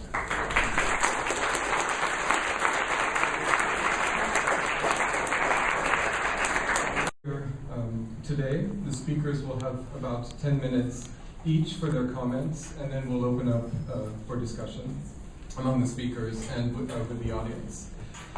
So it's a real pleasure for me today to be here and to introduce our speakers, whom I thank for coming. And I will introduce the speakers one by one. The first speaker is Antoine Compagnon. Antoine of my companions is Blanche W. Knopf, professor in the Department of French and professor at the Collège de France with the chair in littérature française moderne et contemporaine. He is author of numerous books, many of which at the intersection of literature and history and of literary history, the history of literary institutions. His most recent book is Le Cas Bernard Faye, which was published with Gallimard last year. Thank you. Good afternoon. I will try to be very simple and to try to give a response to the question which has been put to us, how historical understandings are engaged in and produced by literary texts and tradition. Dealing with this issue, as a number of us have already done, I will start with a caveat. I'm of course wary of reducing the literary text to a document useful for historical research. I was of course trained in the specificity of literature, formalism, theory, literariness, defamiliarization, even though I'm aware that those notions were always ambiguous and that literariness at the same time meant self-reference, and defamiliarization, which meant a relationship to something outside the text. In any case, literature tended to be isolated from historical and social series. I'm a literary scholar, a theoretician, a critic, but I also very early on did historical research. But Phil said that a number of books are at the intersection of literature and history. I thought that I had tried to maintain a proper distinction, and that these were in fact two enterprises with no pretense at mixing the genres. In a way, alternating books of literary critical theory and books of literary history or cultural history or even history tout court. The first being La Troisième République des Lettres, the Third Republic of Letters, published almost 30 years ago, which was a history of the discipline of literary history. Other books were monographs on key figures and were published in a series of history, such as the book on Brunetière or the book just mentioned on Bernard Faye. While, as I said, I tried never to mix the genres, I believe there is a bridge which I often took between the two approaches, which is critical editions, annotations, philology, from Proust to Bourget recently. One should not forget that philology remains the foundation of our discipline and of the reading of literary texts.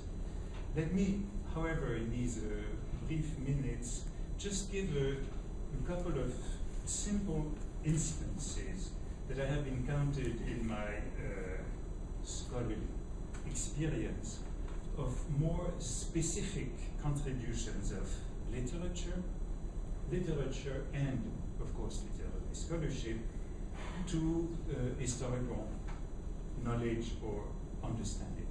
And I will give 4 examples, I think. The first one is very obvious, very simple, very positivistic. Literature can not only help to establish historical facts, but in certain instances it is instrumental and it can be the only way to establish historical facts. We can find examples in Proust. I'm now sponsoring a dissertation in Paris at the Sorbonne by an exceptional Japanese student, Yuji Murakami. This dissertation is on the Dreyfus affair in Jean Santeuil. Jean Santeuil is Proust's first unfinished attempt at writing a novel, just at the time of the Dreyfus affair. In the course of his research, which is philological,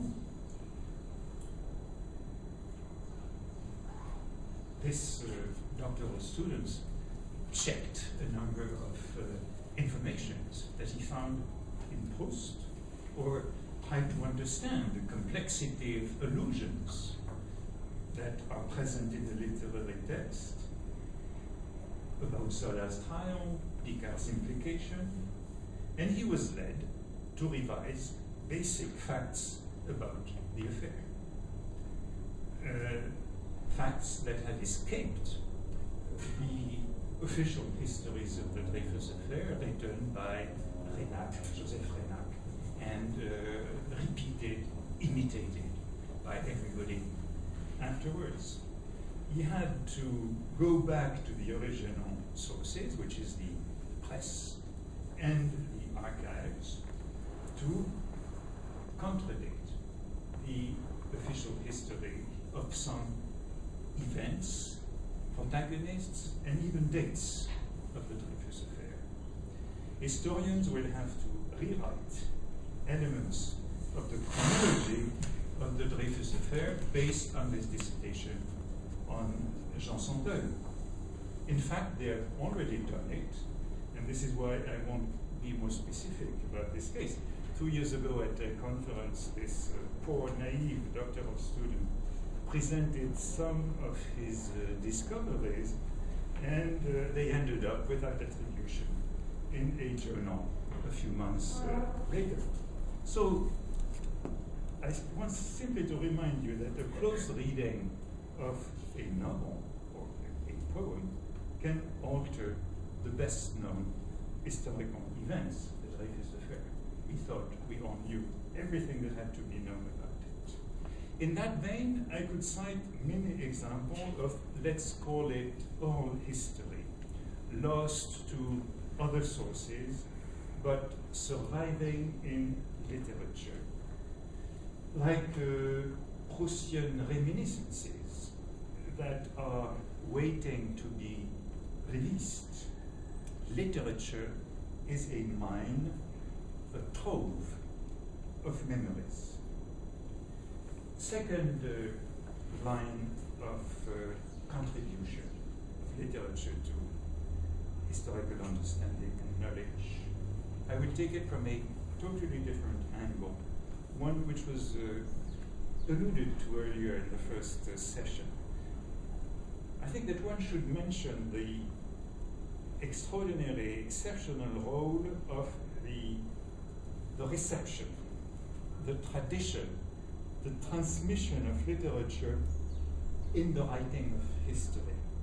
Pierre referred to the hermeneutic circle, the dialectic of strangeness and familiarity.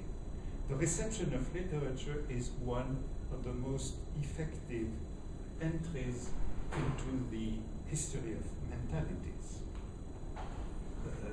A number of years ago, I think it was in 1992, I wrote a book on the reception of Montaigne. The occasion was the 400 anniversary of Montaigne's death in 1592, and I analyzed the reception of Montaigne's essays in a number of occasions, significant moments, commemorations. 1892, 1933, the anniversary of his birth, 1890, first edition of the essays, and 1992. In that book, I made a distinction between what I call philological reading and allegorical reading, which also were mentioned. In a way, earlier, the philological reading, which is in search of the original meaning, even though it never assumes that this original meaning will be reached, and the allegorical reading, which is a way of modernizing any text, of being interested in the meaning which it has for us, which is already what the Greeks did with allegory. A text is always in between philology and allegory. And the study of the reception,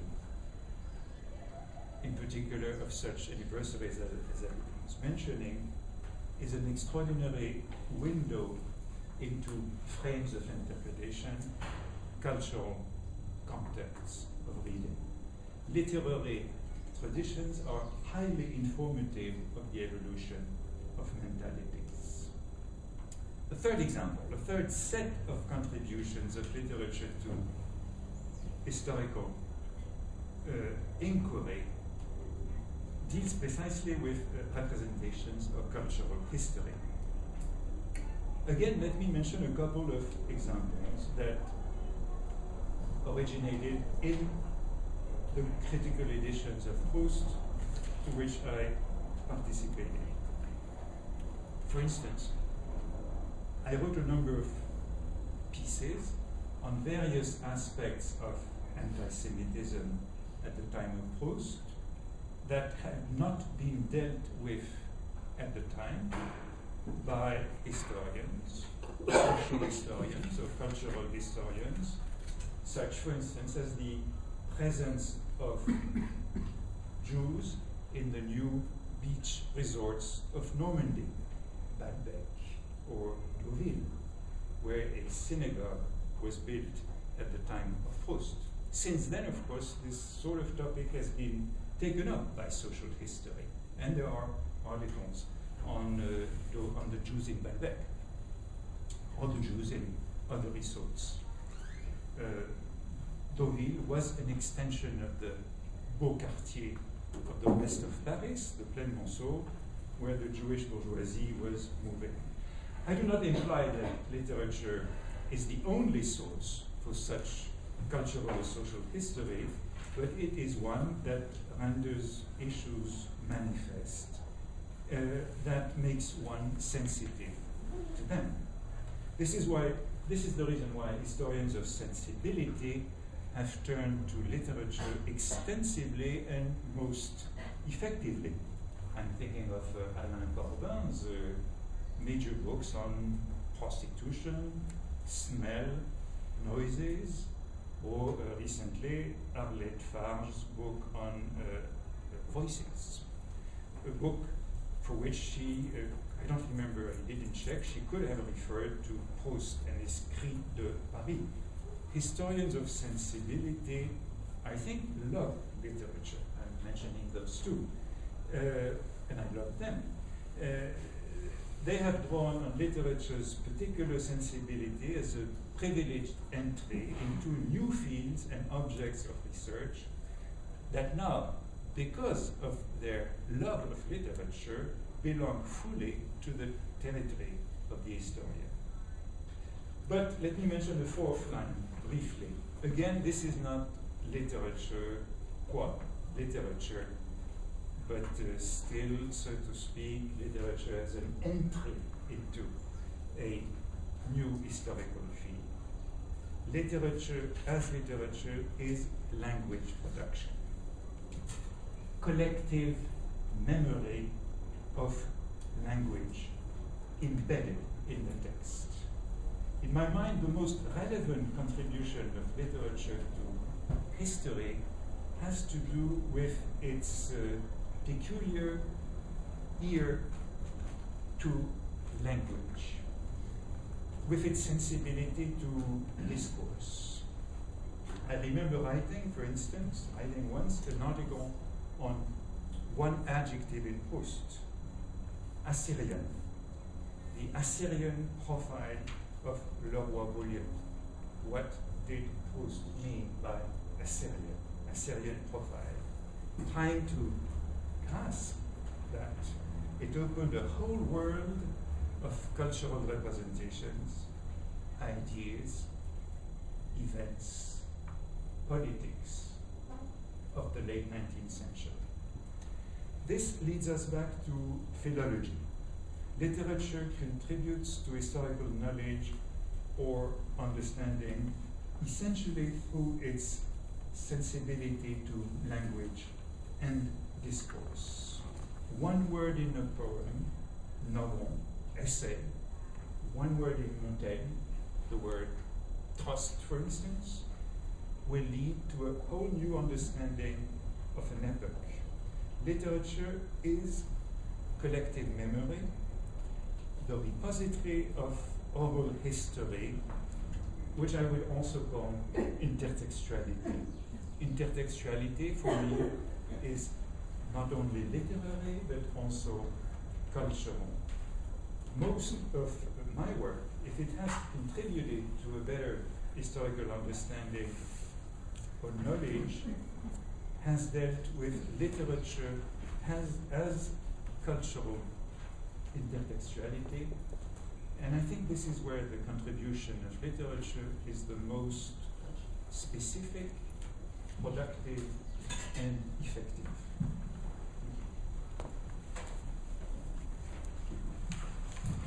Thank you very much. We'll hold, as we did in the first session, we'll hold questions to the end. Our second speaker is Antoine Lilti.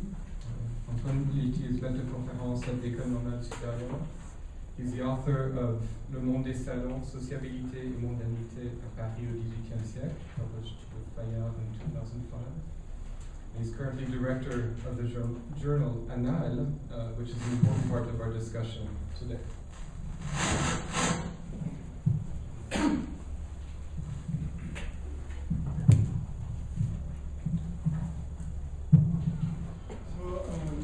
Historians have usually an ambivalent relationship to literature. Most of them are voracious readers of literary texts, especially novels, and they willingly acknowledge the influence of these readings on their own historical works.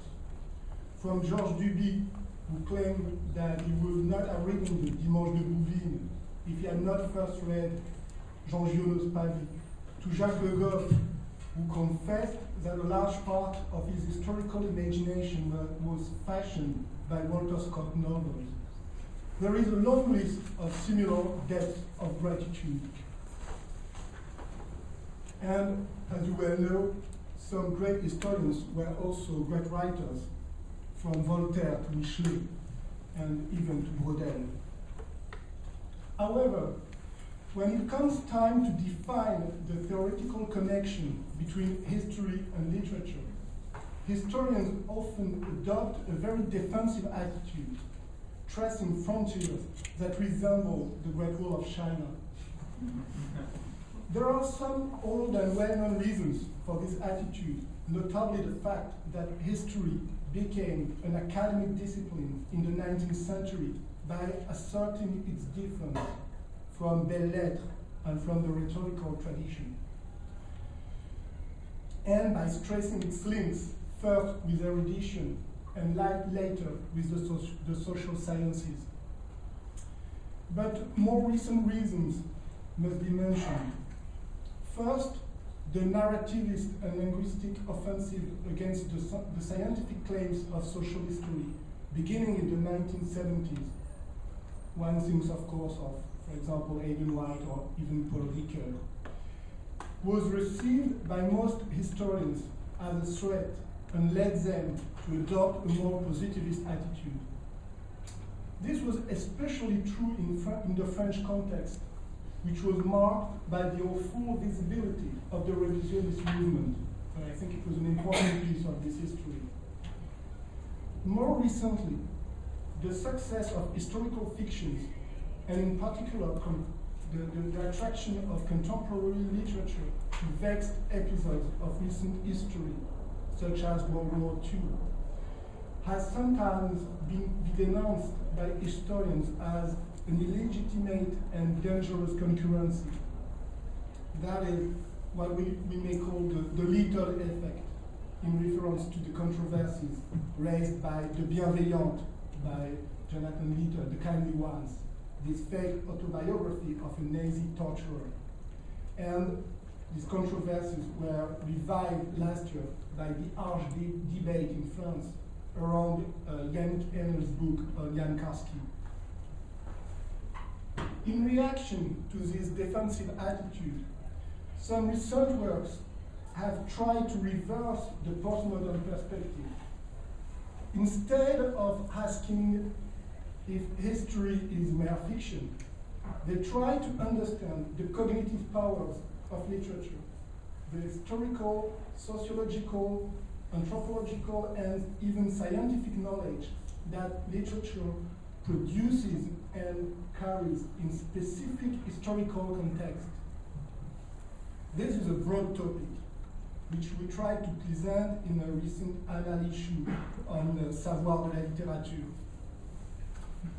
So I will focus instead on a more specific question, namely how literature can account for the human experience of time.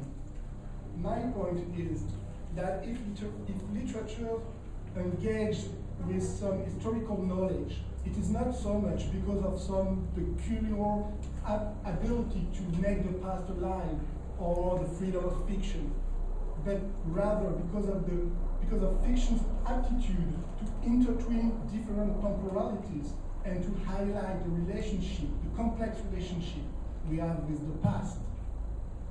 So let me focus briefly on three examples. The first one is quite paradigmatic, so I will be very brief. L'Éducation sentimentale by Flaubert is one of the French novels which has been the most studied by historians and social scientists. Bourdieu, as you know, chose it as an emblematic case study in Les Règles de l'Art and read it as a map of the cultural field of Flaubert's day. Both Maurice Abulon and Dominique Lacapra, among many others, tried to give a historical reading of the novel, stressing either the historical description of the Revolution of 48 or Flaubert's irony about historical agency. More recently, and that's the point I want to make, Carlo Ginzburg has focused on the famous blank space that follows the murder of Dussardier by Sénécal and introduces Frédéric Moreau's Travels. Ginzburg argues that Flaubert's genuine grammatical and stylistic work, which is recorded in his manuscript, provides him with a literary device to display the different temporalities out of which history is made. As Ginzburg strongly puts it, narrative choices have cognitive implications, and that's the point I want to make with the two examples following. My second example is Julien Gracq, an author whose work is not renowned as historically realistic. And yet, as Etienne Anam has tried to argue in the Annales issue, Gracq's novels can be read as engaging a thought of time. This is not to say that Gracq produced a theoretical reflection on this question, and the fact is that his considerations on history are rather deceptive. But the narrative choices in his novels, especially in Le Rivage des Sirtes and Balcon en Forêt, made sensitive the anthropological experience of time informed by waiting, events, memory, and war. What is especially inspiring from a historical perspective is that the crucial point in Gracq's work is not historical consciousness, something akin to a phenomenology of time, but rather the writing of past things, the way that narrators organize in a narrative their memories and experiences of time. And as we have to historicize this attitude of literary, It is worth remembering that Gracq wrote his novels during the period when French historiography was not interested in the semantics of historical times and had polarized the discussion in a superficial opposition between the cherished long duration and the distant event. From this point of view, it is possible to say that literature, with Gracq, but also Giono and some other writers, was at this moment the depository of lost knowledge. The fact that historical time is constituted of different temporalities, and that the central task of historiography is to articulate these temporalities. And this question has been deeply investigated by historians since the 1970s, first with the so-called return of event and narrative, and then with the study of historicities, which has been so important in the last decades in the wake of Reinhard Koselleck and François Hartog, for example. And I guess it is not by chance that Duby, whom I quoted earlier, placed the Dimanche de Revue under Giono's patronage, and that François Hartog so often draws on literary works. So Chateaubriand to develop his analysis of the regimes of historicity. My last case is a book published last year by the great German writer Hans Magnus Enzensberger, entitled Hammerstall ou l'intransigeance. It is devoted to the life of General Kurt von Hammerstein, who was a Prussian aristocrat and the chief of the land forces in 1933, and refused to collaborate with Hitler. This book has a very uncertain status. Is it a historical biography? Is it a novel? Is it an essay? It is difficult to say, and Enzensberger himself wrote a postscriptum entitled Why This Book Is Not a Novel, all the while claiming that it had no scientific pretensions. The fact is that the book is very scrupulous with historical facts. It is carefully researched and widely based on quotations of manuscripts, letters, archives, or interviews with survivors. But on the other side, it is openly a piece of literature, published as such in NRF collection by Gallimard, under the name of a great poet and novelist. The most obvious feature that determines that the book belongs to literature rather than to historiography is the presence of imaginary dialogues between the author and the main characters, Hammerstein himself and some of his relatives. These dialogues belong to an old and venerable literary form, the dialogues of the dead. And I cannot think of one modern historian who will use it in an academic study. And yet, I believe that this literary form has powerful effects here, not to teach us anything about the Nazi period itself or Hammerstein life, but on our own relationship with this period. By using this device, Enzensberger has found a way to suggest that Hammerstein, even though he's dead for a long time, is our contemporary. As everybody knows, the specificity of history as a discipline of knowledge is to deal with the dead, with those who have disappeared for a long time and left only traces. Michelet, as you know, claimed that he wanted to dress life into the death, and it is not rare today to read historians who wish to assume a debt toward people of the past. Michel de Certeau even theorized this idea that history in modern culture is the collective way to pay homage to the dead. On the other hand, some historians have a much colder way of studying people of the past as mere objects of scientific inquiry. I would then conclude by posing the hypothesis that the main lesson of Enzensberger's book, thanks to some literary experimentations, is to warn us against this false alternative and against the temptation to judge the men of the past with the knowledge of the present.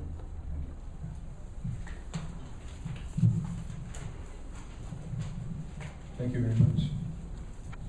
third speaker is Julie Lioncan, who's maître de conférence at the EHESS.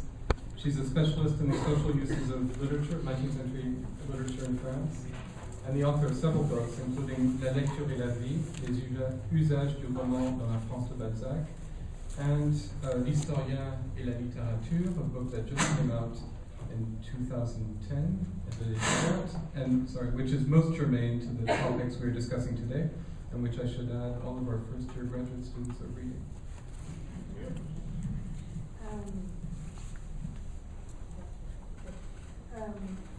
To consider literature as a form of knowledge is probably to designate what is in text characterized collectively as literary, that takes in what other forms of discourse designate at the same time as scholarly do not capture. This is exactly what Antoine showed in his paper. Hence, it is a matter also of qualification, of definition and boundary drawing, and it is a matter of subversion of boundaries, of porosity among different forms of knowledge. This is not only because literature portion fluctuates historically and continually, but also because literature always transcends categorization. Thus, to historicize literature also means to explore over time the boundaries between literature and other forms of knowledge that borrow from it, compete with it, and exclude or are excluded by it. The history of a number of knowledge disciplines has been marked by moments in the form of literarization of discourse. The discipline of history is one of these, and has been so since it was first constituted as a discipline in the 19th century. Another example is philosophy, which has repeatedly experienced moment of de-disciplinarization or of literalization in the 18th century, of course, but also, for example, in the existentialist moment. Yet another is medicine in the modern era, which has been a producer of knowledge about literature, its effects on and ravages to body and mind, as well as a producer of texts that have been good for literature, texts by physicians or texts by lunatics, and which more recently in the field of narrative medicine has shown an interest in literature as a way of obtaining deeper knowledge of passions and of developing an aptitude for understanding stories of illness. So that knowledge of literary text has become a tool for the physicians. To return to an era on which I have done some work, I want to stress that it is the rise of the social sciences in the 19th century that brought the question of the boundaries between various forms of knowledge to a head. As it is well known, the social sciences did not at first constitute a well-defined field characterized by certain specific institutions and methods. They rather embodied a diffuse range of investigations encompassing philanthropy, statistics, administration, and a range of more or less radical social reforms. In the first decades of the 19th century, the idea of constructing an observational science of social life that would seek to identify facts, explain regularities, and reduce the nuances of society to a limited number of types was inspired as much by literary ambitions as by development of social mathematics and statistics. By the 1830s and 40s, as local, regional, and national studies of social activities were being pursued throughout Europe, a novelist like Balzac could claim to be applying the science of nature to the studies of social man, and in a somewhat ironic neologism, claimed for himself the title of Docteur à Sciences Sociales. What we see here is a distinctive historical moment, a moment of co-production of the social in a wide variety of scholarly and or literary texts, some which the literary ones circulated widely, while others enjoyed a more limited readership. This moment has been described in various ways by historians who have often been intrigued by the place of literature in the prehistory of social sciences. A recent example of this is the article by Jérôme David in the issue of Les Annales on les savoirs de la littérature. The 1840s were a pre-sociological era during which the dividing line between literature and science in regard to social issue remained ambiguous. Literature, we are told in this article, was a way of exploring questions that were subsequently claimed by the formal disciplines. Literature was thus a place where an intermediate understanding of the social was developed, an understanding that was neither purely descriptive nor purely theoretical. Indeed, the great social surveys of the 1840s, conducted at the time when the ravages of industrial development in old cities and suburbs were first coming to light, described and analyzed poverty using the same methods as the realistic literature of the period. Realistic literature, which is distinctive methods and of way of saying and creating a portrait of society as something to be explored, an opaque object to be deciphered, as a body to dissect, shared with the great social surveys of the period distinctive ways of construing the social world as a text. This specific point in time was also a moment when literature was being stabilized as a corpus of text and as a socially valued activity. Eventually, this conjuncture unraveled, however, insofar as the professionalization of the social sciences later signified a rejection of literature. Think, for example, of the exclusion of literary form of knowledge from sociology as it was constituted in the French university. Yet we also know that literature, or writing and fiction, was continually reintroduced into the contemporary social sciences whenever it was necessary to produce adequate descriptions or to represent the density of the world by putting the observer back into the picture, or to demonstrate reflexive lucidity via the rhetorical side of scholarly writing. For the purpose of a history of the social sciences, instead of asking about the literary nature of sociological or anthropological knowledge and writing, we would do better to situate this appeal to literature precisely in relationship to the situation of the disciplinary field themselves and in relation to the careers of the scholars. Part of the Vincent de Ban's work seems to me to pursue this direction. So, as a way of probably initiating or pursuing debate, let me say a word about the last issue of Les Annales.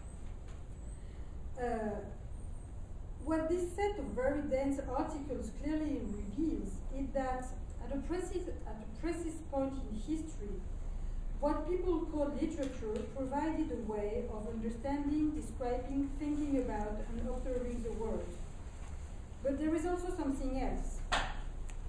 For example, the idea that literature makes it possible to conceive of the historicity of human experience in its relation to time, and that this reflexiveness, which was intrinsic of literature of the period, should be turned back on history itself.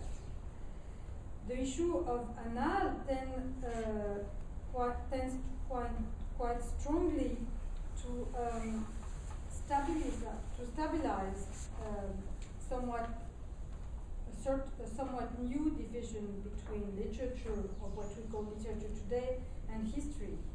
This division is particularly explicit and suggestive, and as well stimulating, in the part of the issue devoted to reviews of literary fiction by sociologists and historians. The social sciences, and historical science in particular, drawing on their ability to situate and historicize literature, could enforce, interpret it in such a way as to express its knowledge of time, history, and social experience. The problem is therefore, in a sense, to go beyond what we have done and learned to do so far. to produce context and to contextualize, that is at the same time to produce knowledge that situates text in the past, to understand what past they originated in and how they grew out of it, and to grasp the way in which they convey that past to us, how they make us see it. What might it mean to go beyond contextualization, that is, to continue to insist on the historicization of literature, while taking into account the way in which literature, as an experience of reading, challenges historical knowledge in the present? So this is a question. I have no answer.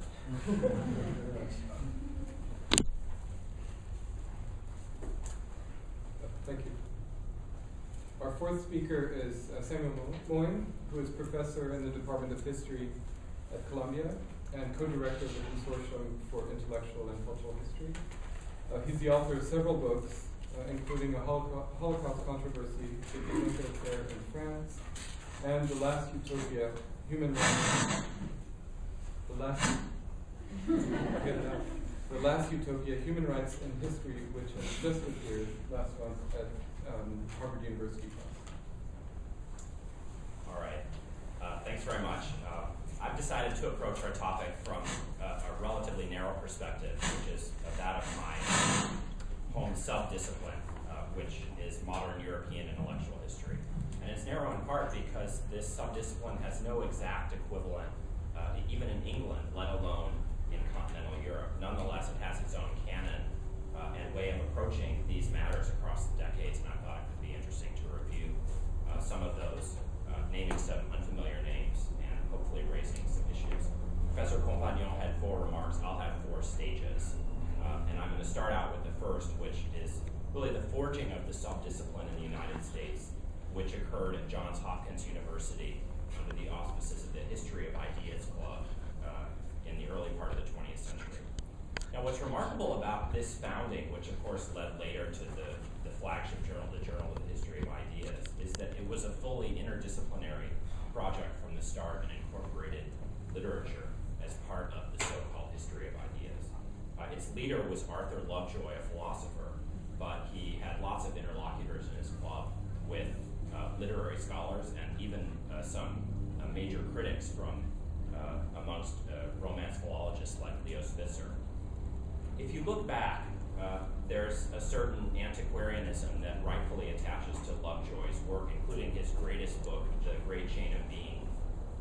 It's a story, that book, about the history of Platonic, or more accurately, Neoplatonic emanationism and its reversal across 2 millennia into its opposite. But even though Lovejoy's been ritually slayed by every succeeding generation of intellectual historians since, actually I think his project retains considerable interest, and not least from the point of view we're considering today.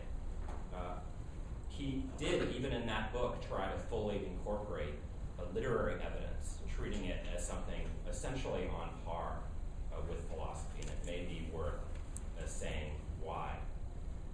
Essentially, I think it's because he saw no reason not to see literature as the potential site of appearance of conceptuality, or even as a space of conceptuality, potentially no different from philosophy. So even though trained as a philosopher, he hoped to not topple philosophy, but see conceptuality, or what he called the history of unit ideas, as appearing essentially anywhere, potentially, including in middle culture, not just high culture, and certainly across the disciplines.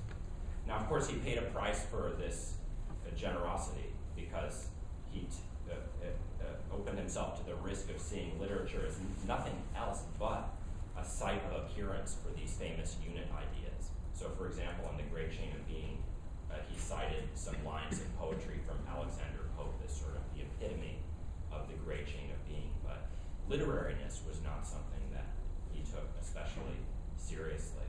So his interdisciplinarity came at a price. I don't know whether he founded an MA program. He certainly could have, given this generosity that came at a price. After the war, and I moved to my second stage, is in this era that intellectual history was founded or refounded. To my knowledge, intellectual history as a phrase in English hadn't existed up until the post-war period.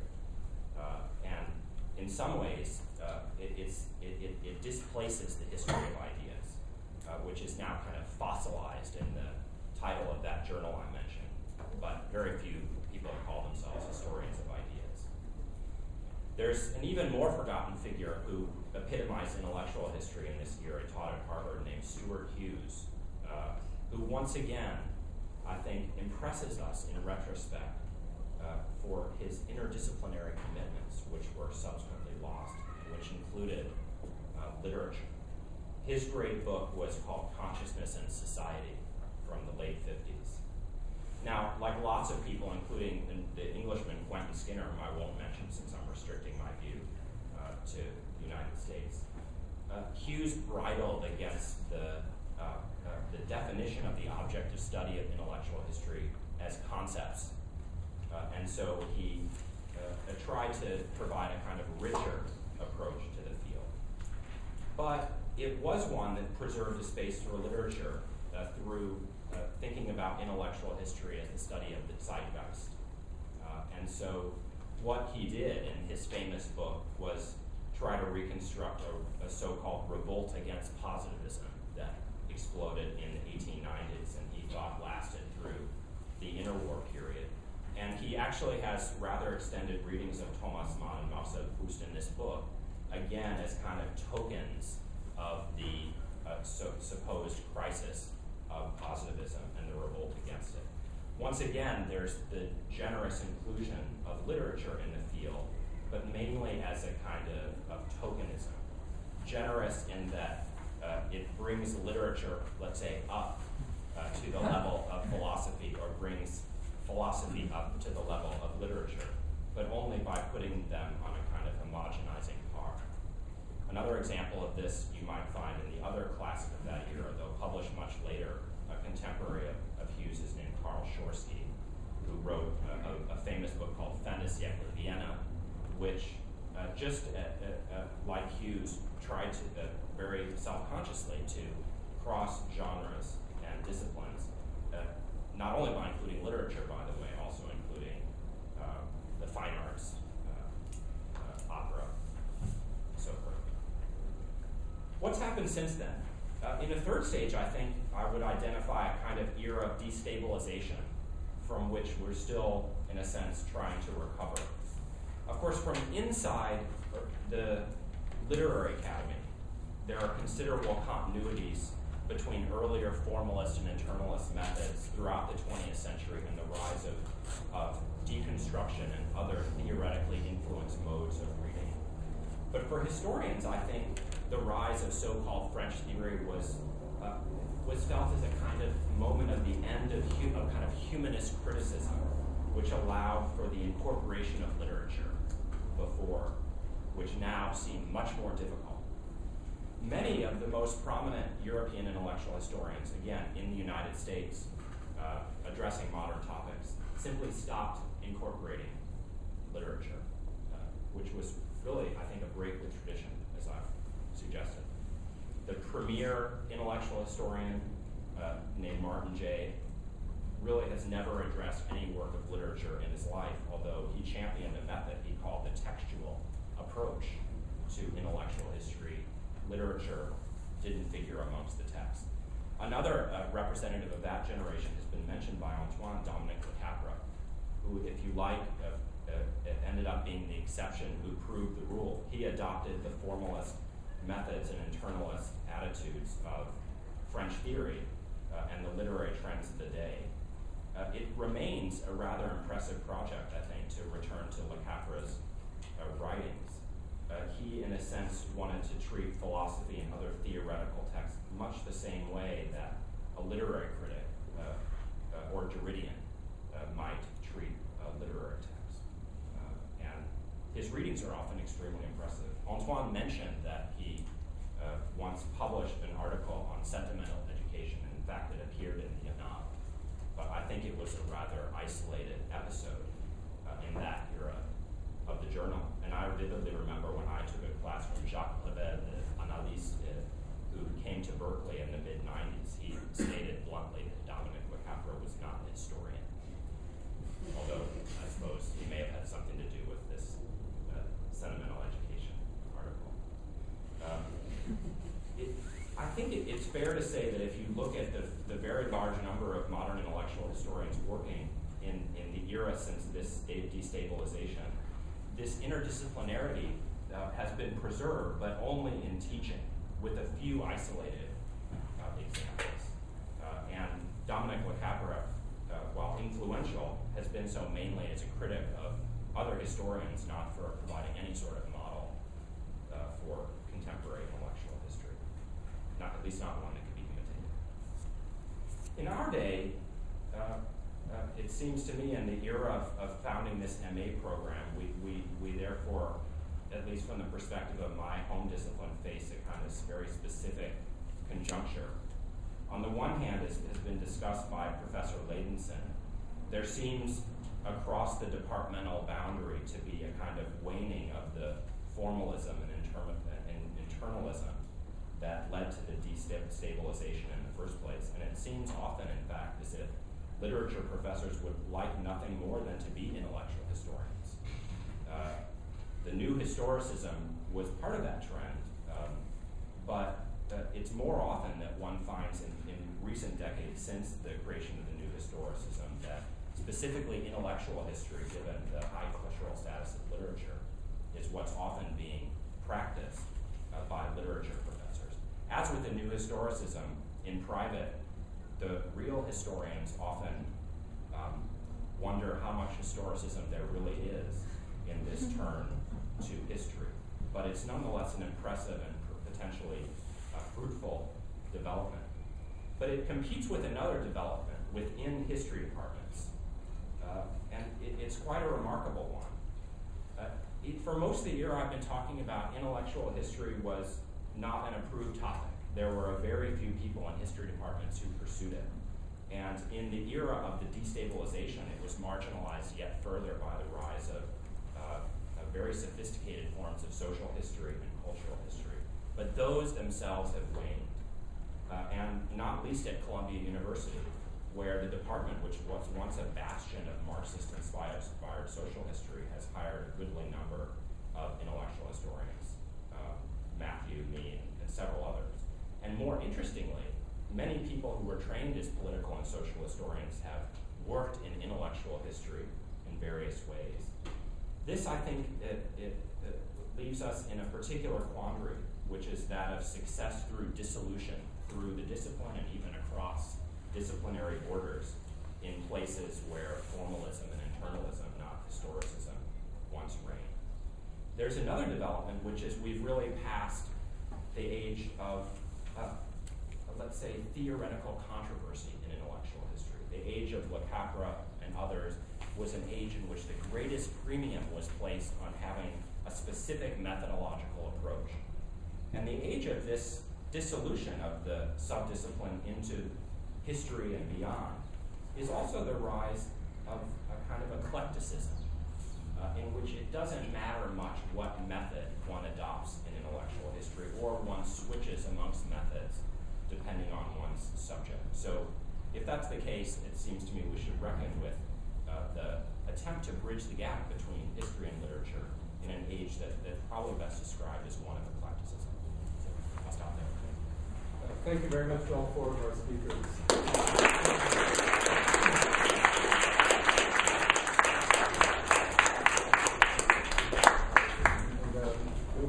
And questions and comments.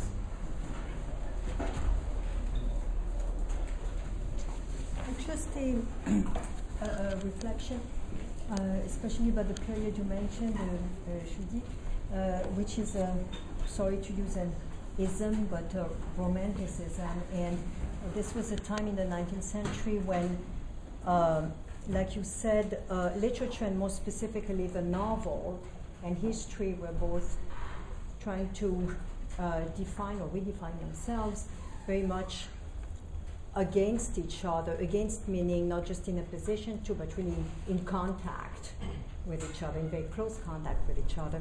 There was a time when a lot of the novelists were also historians, Chateaubriand, Lamartine, Mérimée, etc. And when historians took the novel very seriously, somebody mentioned, I think, that Duby was very much influenced by Walter Scott, but Thierry, said that he could not have been a historian without Walter Scott. So, something that came about at this time was the historical novel, which is a very interesting genre, still very popular today, although I don't think it has the same ambitions as it had at the time. Obviously, very, very much dependent on historiography, but at the same time claiming to produce historical knowledge. So, this is just something that came to mind, the importance of the historical novel. And you mentioned, in fact, Mr. Linty, the importance of a historical novel for historical knowledge.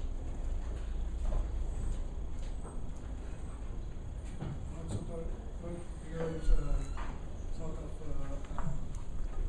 commonplace for historians, especially for medievalists, to claim to have been influenced by Walter Scott and since Augustin Thierry. But the point I wanted to make is that it's very often under-theorized recognition of the relationship with literary influence, and that's the point. And I don't want to have a debate, especially on the analytic issue, but as Judith raised a question about the fact that in the issue we asked historians or social scientists to write a sort of review of a contemporary novel published in 2 or 3 last years. And it was just sort of experimentation to not to give a sort of scientific or objective knowledge about the novel, but to push historians or sociologists to theorize and to objectivize the relationship that they have with literary works. That was the point. Not to say that historians, for example, have a specific expertise on novels. Of course, they have no expertise. But it's interesting to know how they can put their own works in discussion with novels. For example, I just mentioned the work by François Hartog about historicity, and he wrote a piece about the road of Cormac McCarthy, and it was very interesting to see how he read the novel with his own work about historicity in mind. That was the point. Yeah, maybe I can say something. I think that it's interesting for us to observe what we do with historical novels and to make a kind of comparison with the situation in the 19th century. Because what you have in, it's very schematic what I'm going to say, but what you have in the first decade of the 19th century is a situation where you have, writers producing historical novels and challenging historical writing in a moment where the discipline of history is building itself. And if we observe what's going on in the issue of Les Annales from this point of view, what do you see? You see people coming from the literary studies like Emmanuel Bourjou, who analyze a set of literary productions as writings that try to, I would say, make something of the evolution of historical writing itself, that try to deal with historical writing about sources of archives and everything. So you have a different relationship between the literary production itself at the end of the 20th century and the historical knowledge that you have. You have writers who look at the historical knowledge as something that they have to deal with as literary writers. And at the same time, you have historians who decide to explain and to produce texts on their experience of literature as historians. And this is something I think completely new in the different the partition of knowledge between history and literature, that historians decide to take into account and to explain and to explicit exactly what they do when they read literary texts. And I think this is something important. And this is something that we have to observe and maybe also to situate in time, a new situation. Okay. I had a question for Sam about the status of philology or the philological method in these new developments in the field of intellectual history.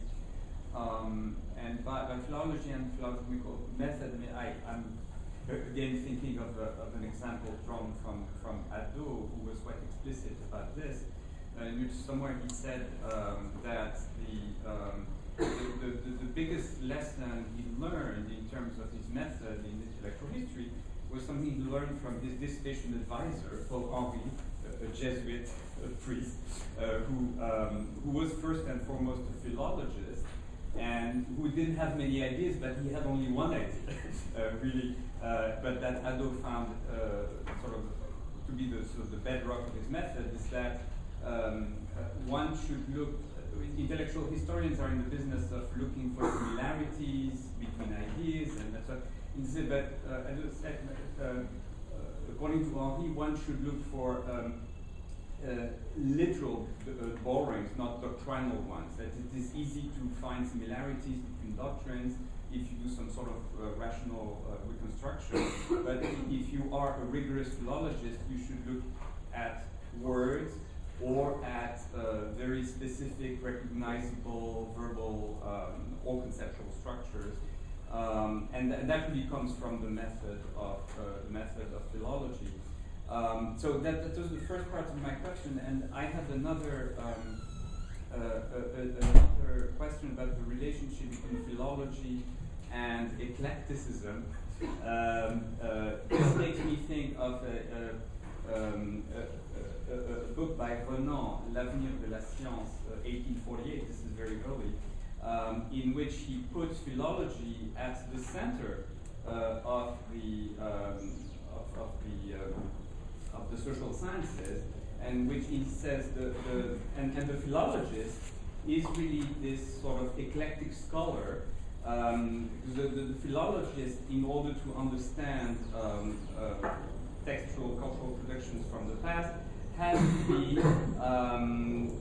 to be a little bit of a philosopher, a little bit of a musicologist, a little bit of a theologian, and all these sort of eclectic bits of knowledge converge into the philological method. Okay, so I think I agree. Sorry, am I putting it too far? Close.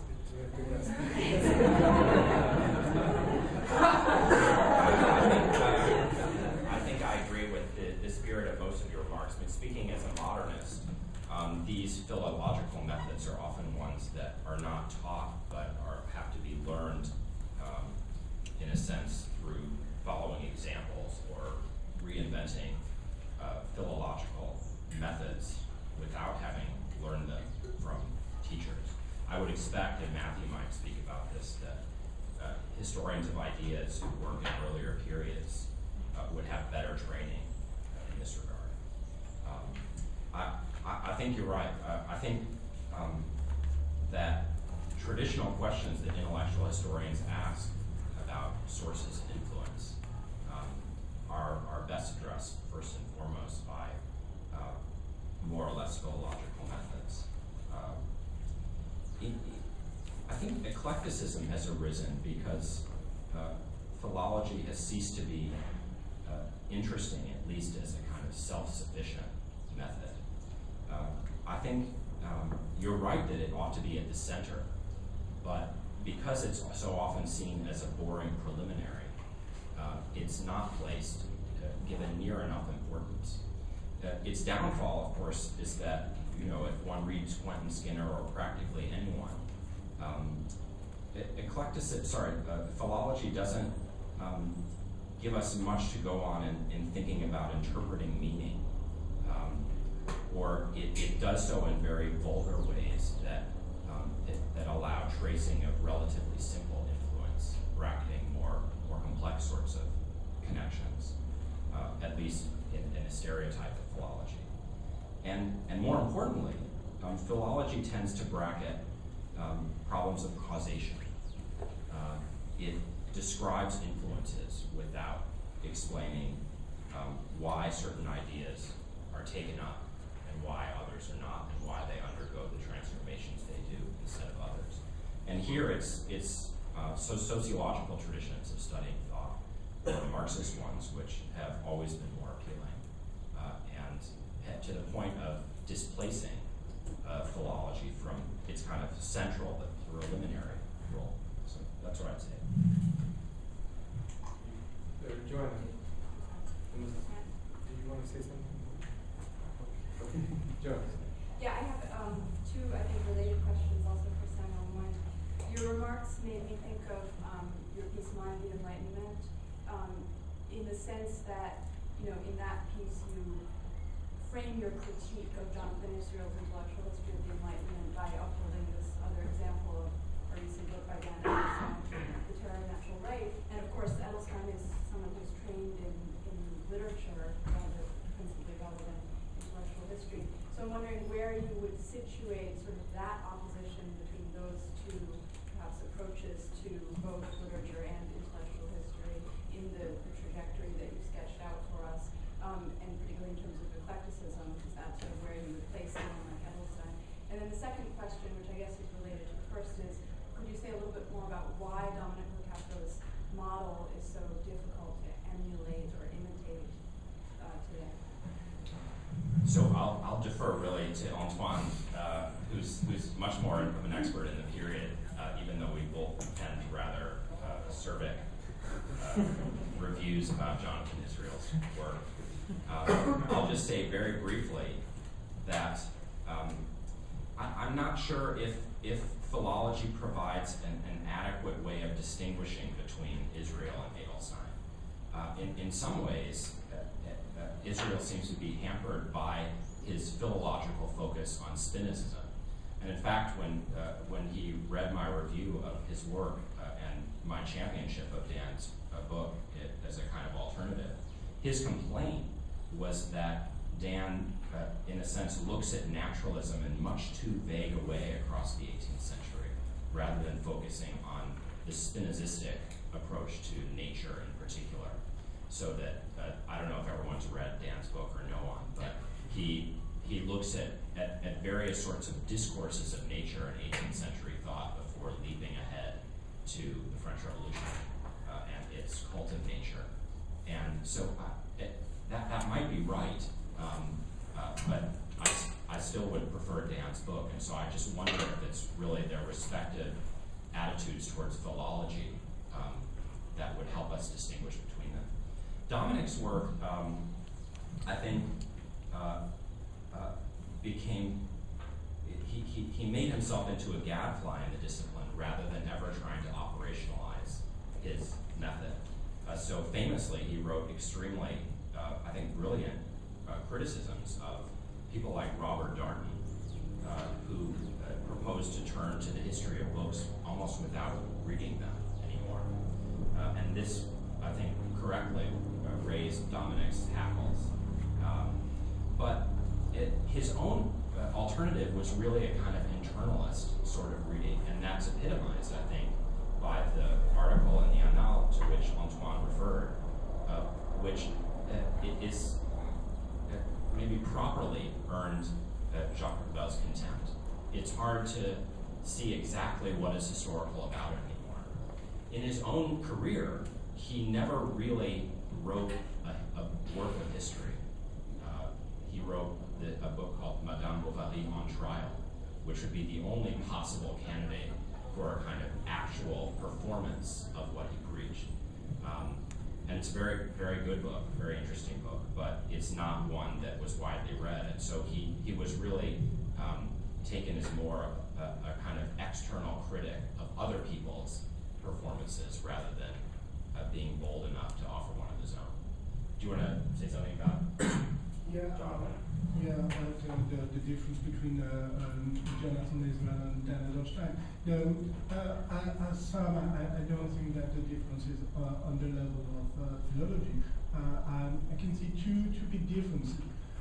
First is the question of how we see the relationship with the Enlightenment. And Israel has a very monolithic version of the Enlightenment legacy, and one of the main point of Dan Edelstein's book is to show that the relationship, the legacy of the Enlightenment is ambivalent, is deeply ambivalent, because even the natural right legacy of the Enlightenment is ambivalent because it also may drive to the terror or to the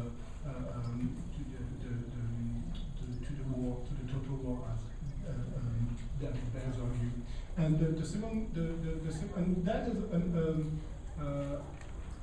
from a historical point of view, it's a very important difference, the relationship with the legacy of the period. And the second point is the uses of literature, and especially because Dan has been trained in literature, even if now he has really an historical practice. And when Israel study literary text, and especially novels in this book, it's in the way you mentioned the first generation of the historians of ideas. He is searching Spinoza's features in the novels of the beginning of the 18th century. But Dan used a different strategy that is searching in literary text something that you cannot find elsewhere. I'm not sure I'm very clear, but the point is not to try to identify in literary text what philosophical traditions that you have identified elsewhere, but to use literary text to see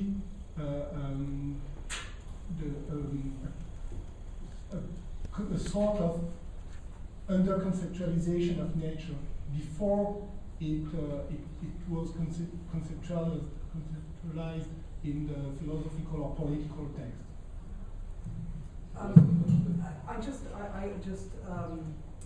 want to say in response to that about the Capra, one of the first things that I did when I was trying to write that book was to read Madame Bovary on Trial, and I too thought it was terrific. And then I did some research and realized that a lot of the things that he says about that trial are actually true of a whole lot of trials, and I was kind of stunned because what I specifically thought was, how is it that this cultural historian is ignoring the history of literary censorship trials in a way that I, a literature scholar, attempting to dabble in this, although I suppose writing book is, I guess, more than dabbling. I was hoping to do more than dabbling, but at the time, it felt like a beginning to dabble. And in fact, he ignores history. So I'm not sure what my point is, but I was very struck by that. So when a literary critic captured the reason why historians rejected one of their own, I think, you know, it kind of reinforces that this was plausible to do. Although I think as a critic of others, like Capra and Darden and many, many others, like Capra's work remains quite relevant. I have a question actually, which is mainly to Antoine, but it might also regard Judith. The thing is, it seems to me in your paper, Antoine, there are two competing views about the relationship between literature and history. And on the one hand, there is a more horizontal way of seeing it, like you have discourses, and let's say between 1945 and 1970, I like very much the idea of literature being the depository, you said, of lost knowledge. So you have history, discipline, which has its own frames, its own questions, its own issues, and then some sort of impensé, impensable, inexplicable, unthought, which would be pris en charge, which would be taken up, addressed by literature. So this is one way to see it, and in that sense, it's very similar to me with what Judith was saying we need to historicize the division between literature and history, which is itself a historical reality. And on the other hand, there is something which comes from the title, and the title, unfortunately, cannot really be translated. The title of the issue, cannot be translated into English because it's savoir de la littérature, which means savoir and not connaissance. And savoir, in that sense, means that savoir is connaissance, it's knowledge. But it's linked, in a Foucauldian sense, it's linked to institutions, it's linked to some sort of internal rules of production of knowledge, it's linked, and also it's doomed to be obsolete at some point. This is the main thing, savoir is perishable, okay? Whereas connaissance, is something more vaguer. And I'm surprised of the idea of savoir de la littérature when what is, literature is not perishable as savoir historical knowledge is, right? I don't want to say that literature is not perishable, as such, imperishable, but you see what I mean? Yeah. And to me, you mentioned the Ecole analysis of Gracq, so there would be some sort of historical knowledge in Gracq, but it's not a savoir. There's some sort of hidden thought of history. There is something something very interesting, very puzzling about our relationship to temporality and all that. But is it a savoir? A savoir in a Foucauldian sense? I understand your point. You have a stronger definition of savoir than we have. And of course, it's not a Foucauldian definition of use of savoir,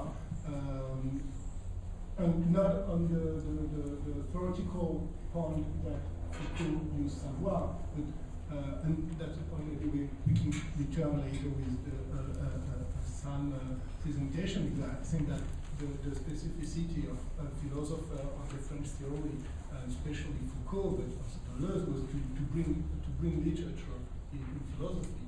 So maybe we can come back. But the point was not to make a contradiction between savoir and connaissance, and it's an effect of titles. And we speak in the introduction, for example, of cognitive powers, and is cognitive on the side of connaissance more than savoir. Of course, literature, the savoir de la littérature, or not savoir in the Foucauldian and as a disciplinary savoir. That's true. But that's the first point. The second point is, I will not argue as you that the savoir of literature are imperishable, because I think that they are savoir for readership. there are savoir for those who read the text and who use it and can use it. And for example, if we come back to Grac's example, what strikes me is that this knowledge or this savoir or this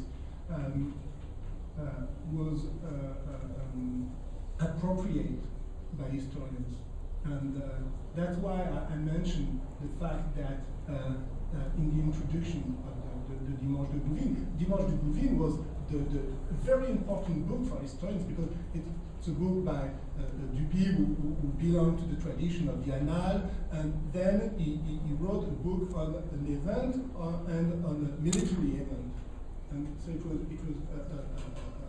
an event in historiographical event, and in the introduction he mentioned Jean Giono, and then j'ai lu Jean Giono, and maintenant je peux écrire le Dimanche de Bouvines. Now I can write this book. And then this is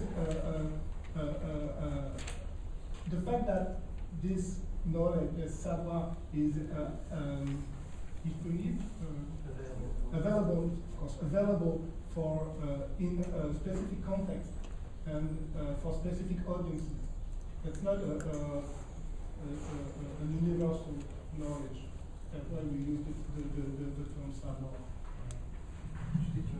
Just a word that probably, no, I was thinking about what we should try to, if we try to redefine the relationship between the history and literature to our students. I think that the part of the history of reading has to be very important. Because, for example, this issue of Annales can be completely, I mean, it's an interesting document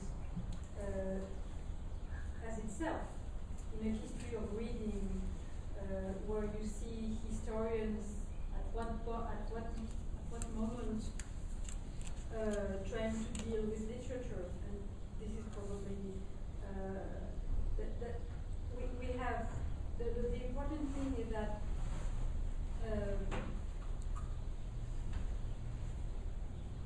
the experience, I mean, the moment now is that the experience of reading literature has become something important for historians, and I think that the article that you can align on Grac is a very interesting example of that. That we can produce, we can show what we do as historians now with literary texts, and I think it's something important to show. Madam? I have two questions also. For Sam, in what you've characterized as the shifting grounds or shifting balance of power recently between cultural and intellectual history, what are the stakes of the relationship between literature and history? And then, this is a more open question, perhaps because of the framing of the panel, most of the presentations speak to literature as a site of knowledge, a site of additional supplementary knowledge, alternative knowledge. But what about, or rethinking of paradigms perhaps? What about cases when the corpus of text that we tend to think of as literary do not speak to big areas of experience, processes, events? How does thinking about that lead us to think about the relationship between history and the literary? So that's for everyone, but perhaps particularly for anyone. Okay, I mean, more briefly to your first question. So, with the collapse of social history, it was really cultural history, not intellectual history, that took its place, and this was associated with a few different groups, but perhaps above all, the Berkeley historians who are very close to the literary critics founding the new historicism. And really their object of study was encapsulated in the title of their journal, Representations, which of course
that's troubling.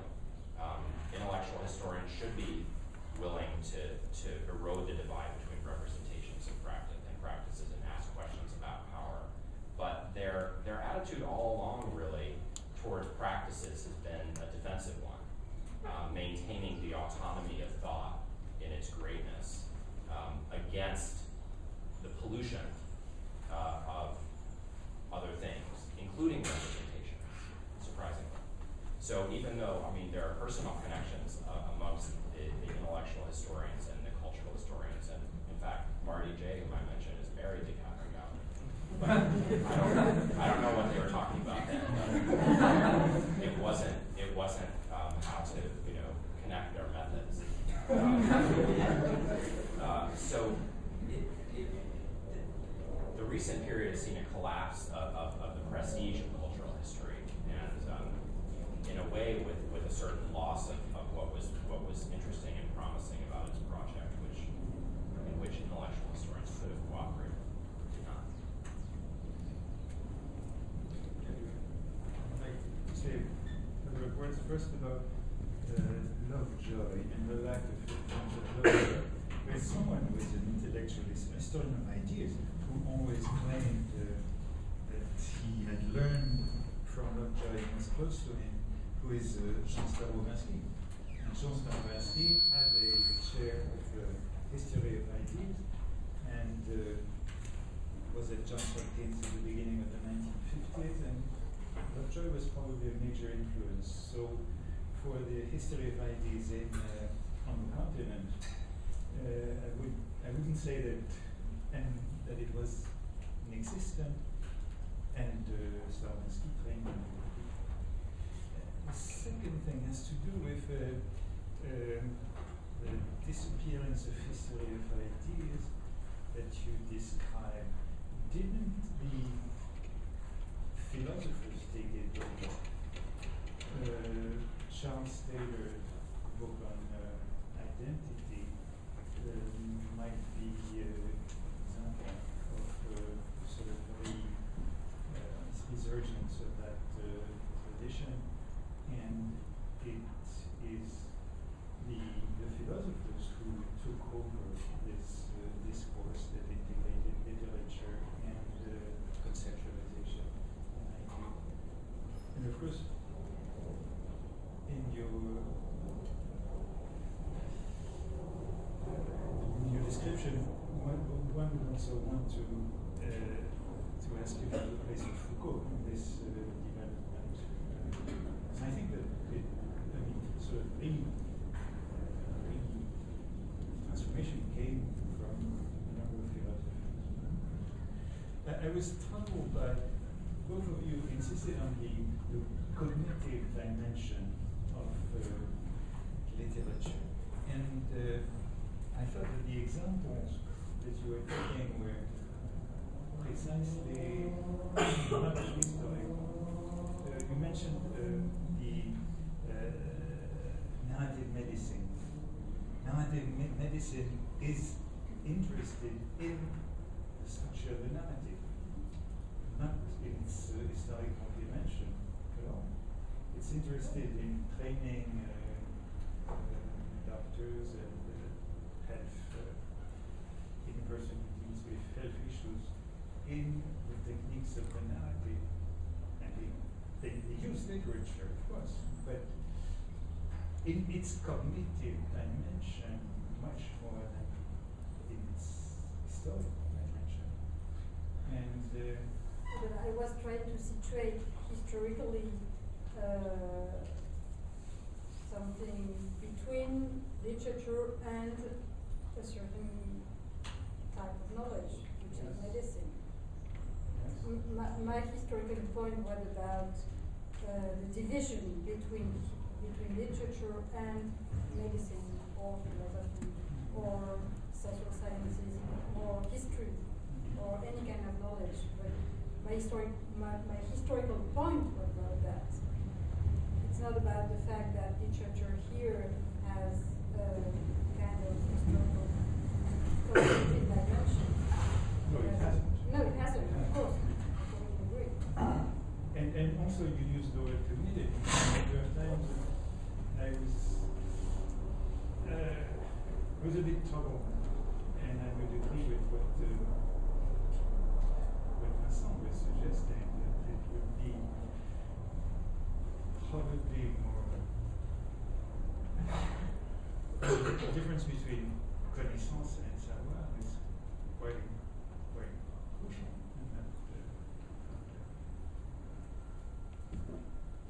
And so respond, and then Madeline, I think for the question for you. What was it? I forget.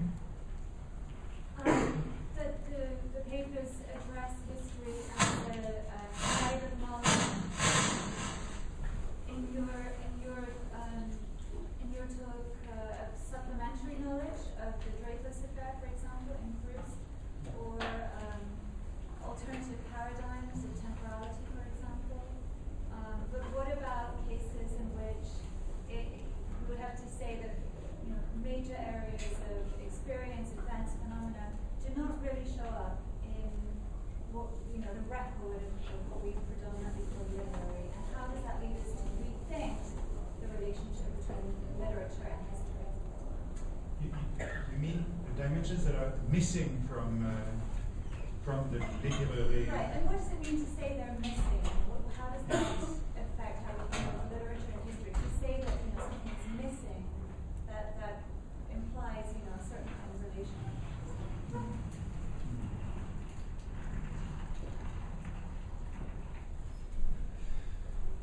It's always difficult to make an argument about what is missing in the text. In fact,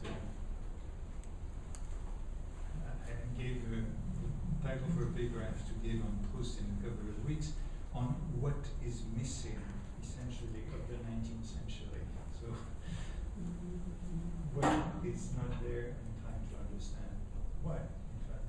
But I guess I would need a couple of more weeks to give you an answer. Yes, go ahead. Because it's linked to your question, and because what is striking, I think, in the debate is that Antoine Compagnon made a paper about this. In fact, it was about literature as a document. It was about literature as document from as an archive. And so this comes from, the professor of literature that you are. Yes. And like Antoine made an issue on literature as an experience, and he proposed a reading of a very literary reading of literature, I would say, for historians. So you have something like a contre-emploi division of speech on literature. So this is striking, but I have something else to say. That the solution. No, it's not the solution. The parameters. No, because it has something to do with with your question. That It's as an archive of something that is missing in history. Sure, this is how I was. An archive which will make sensitive to issues that have been ignored or are still ignored by historians. Yes, and at one point you said that you look at literature here not like literature quoi, but as an entry into the past, in fact, into hidden parts of the past that historians cannot see. But what happens if you take literature as itself as an entry into the past? Like, as a social fact, there is something we're not dealing with here, is that, in fact, a huge continent of studies on literature as social practice, and as an activity, as a way to understand the past that produced literature as itself. But this is something historians have done for yes, a long but time. It's not, but if we, this is something where, it is strange because between literature as an archive in your paper and what, in fact, Antoine explained, which didn't. I mean, it's interesting that in fact we didn't speak about it at all. We didn't speak about the literature as an institution. Institutions, social practices, appropriation, readings, everything. I mean, all what was our, usual type of work on literature. Yes, I tried to answer the questions that were on the program.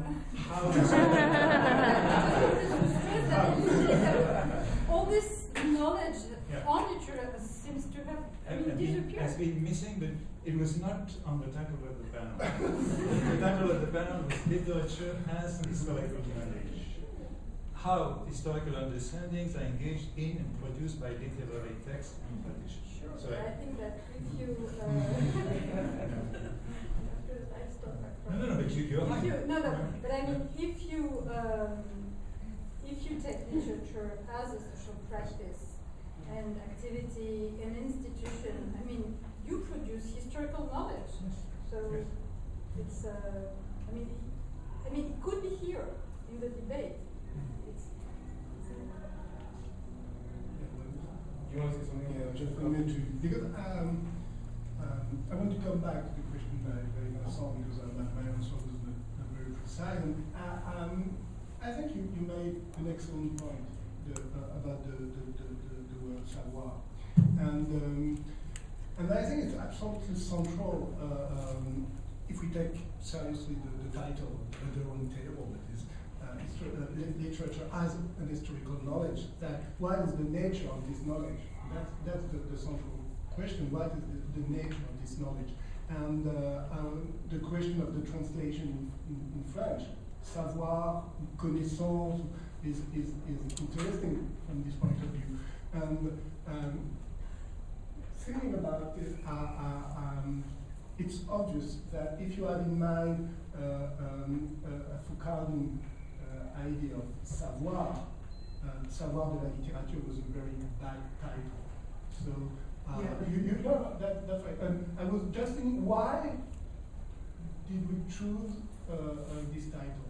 And the answer is that we didn't want to say connaissance, because connaissance can bring the idea of a sort of clear and objective knowledge about the world. Sort just of and savoir, if you have not a Foucauldian definition of savoir, but sort of soft or loose conception of savoir, it can be something more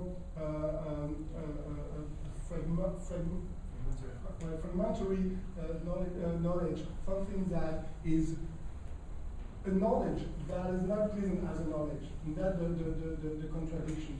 You know, the main idea I try to defend in the paper is that if you are looking or searching for an historical knowledge in literary text, you will find it not where it is supposed to be a knowledge, but on the sites where it is not supposed to be a knowledge. And for example, in a linguistic device or narrative device, and so on. Go ahead, and then a question there. Yeah, that's true, but I don't, I'm not saying that we should think of savoir in a Foucauldian perspective. I mean, the division between savoir and connaissance is not Foucauldian. I mean, it comes from the historians themselves. And what Monod is saying about Michelet, in the Revue Historique, is that we are entering the scientific age, and so we are doing things which are doomed to be obsolete at some point, which are perishable, whereas Michelet will remain as a great writer. So the knowledge in Michelet, there's a knowledge in Michelet, and there's a historical knowledge in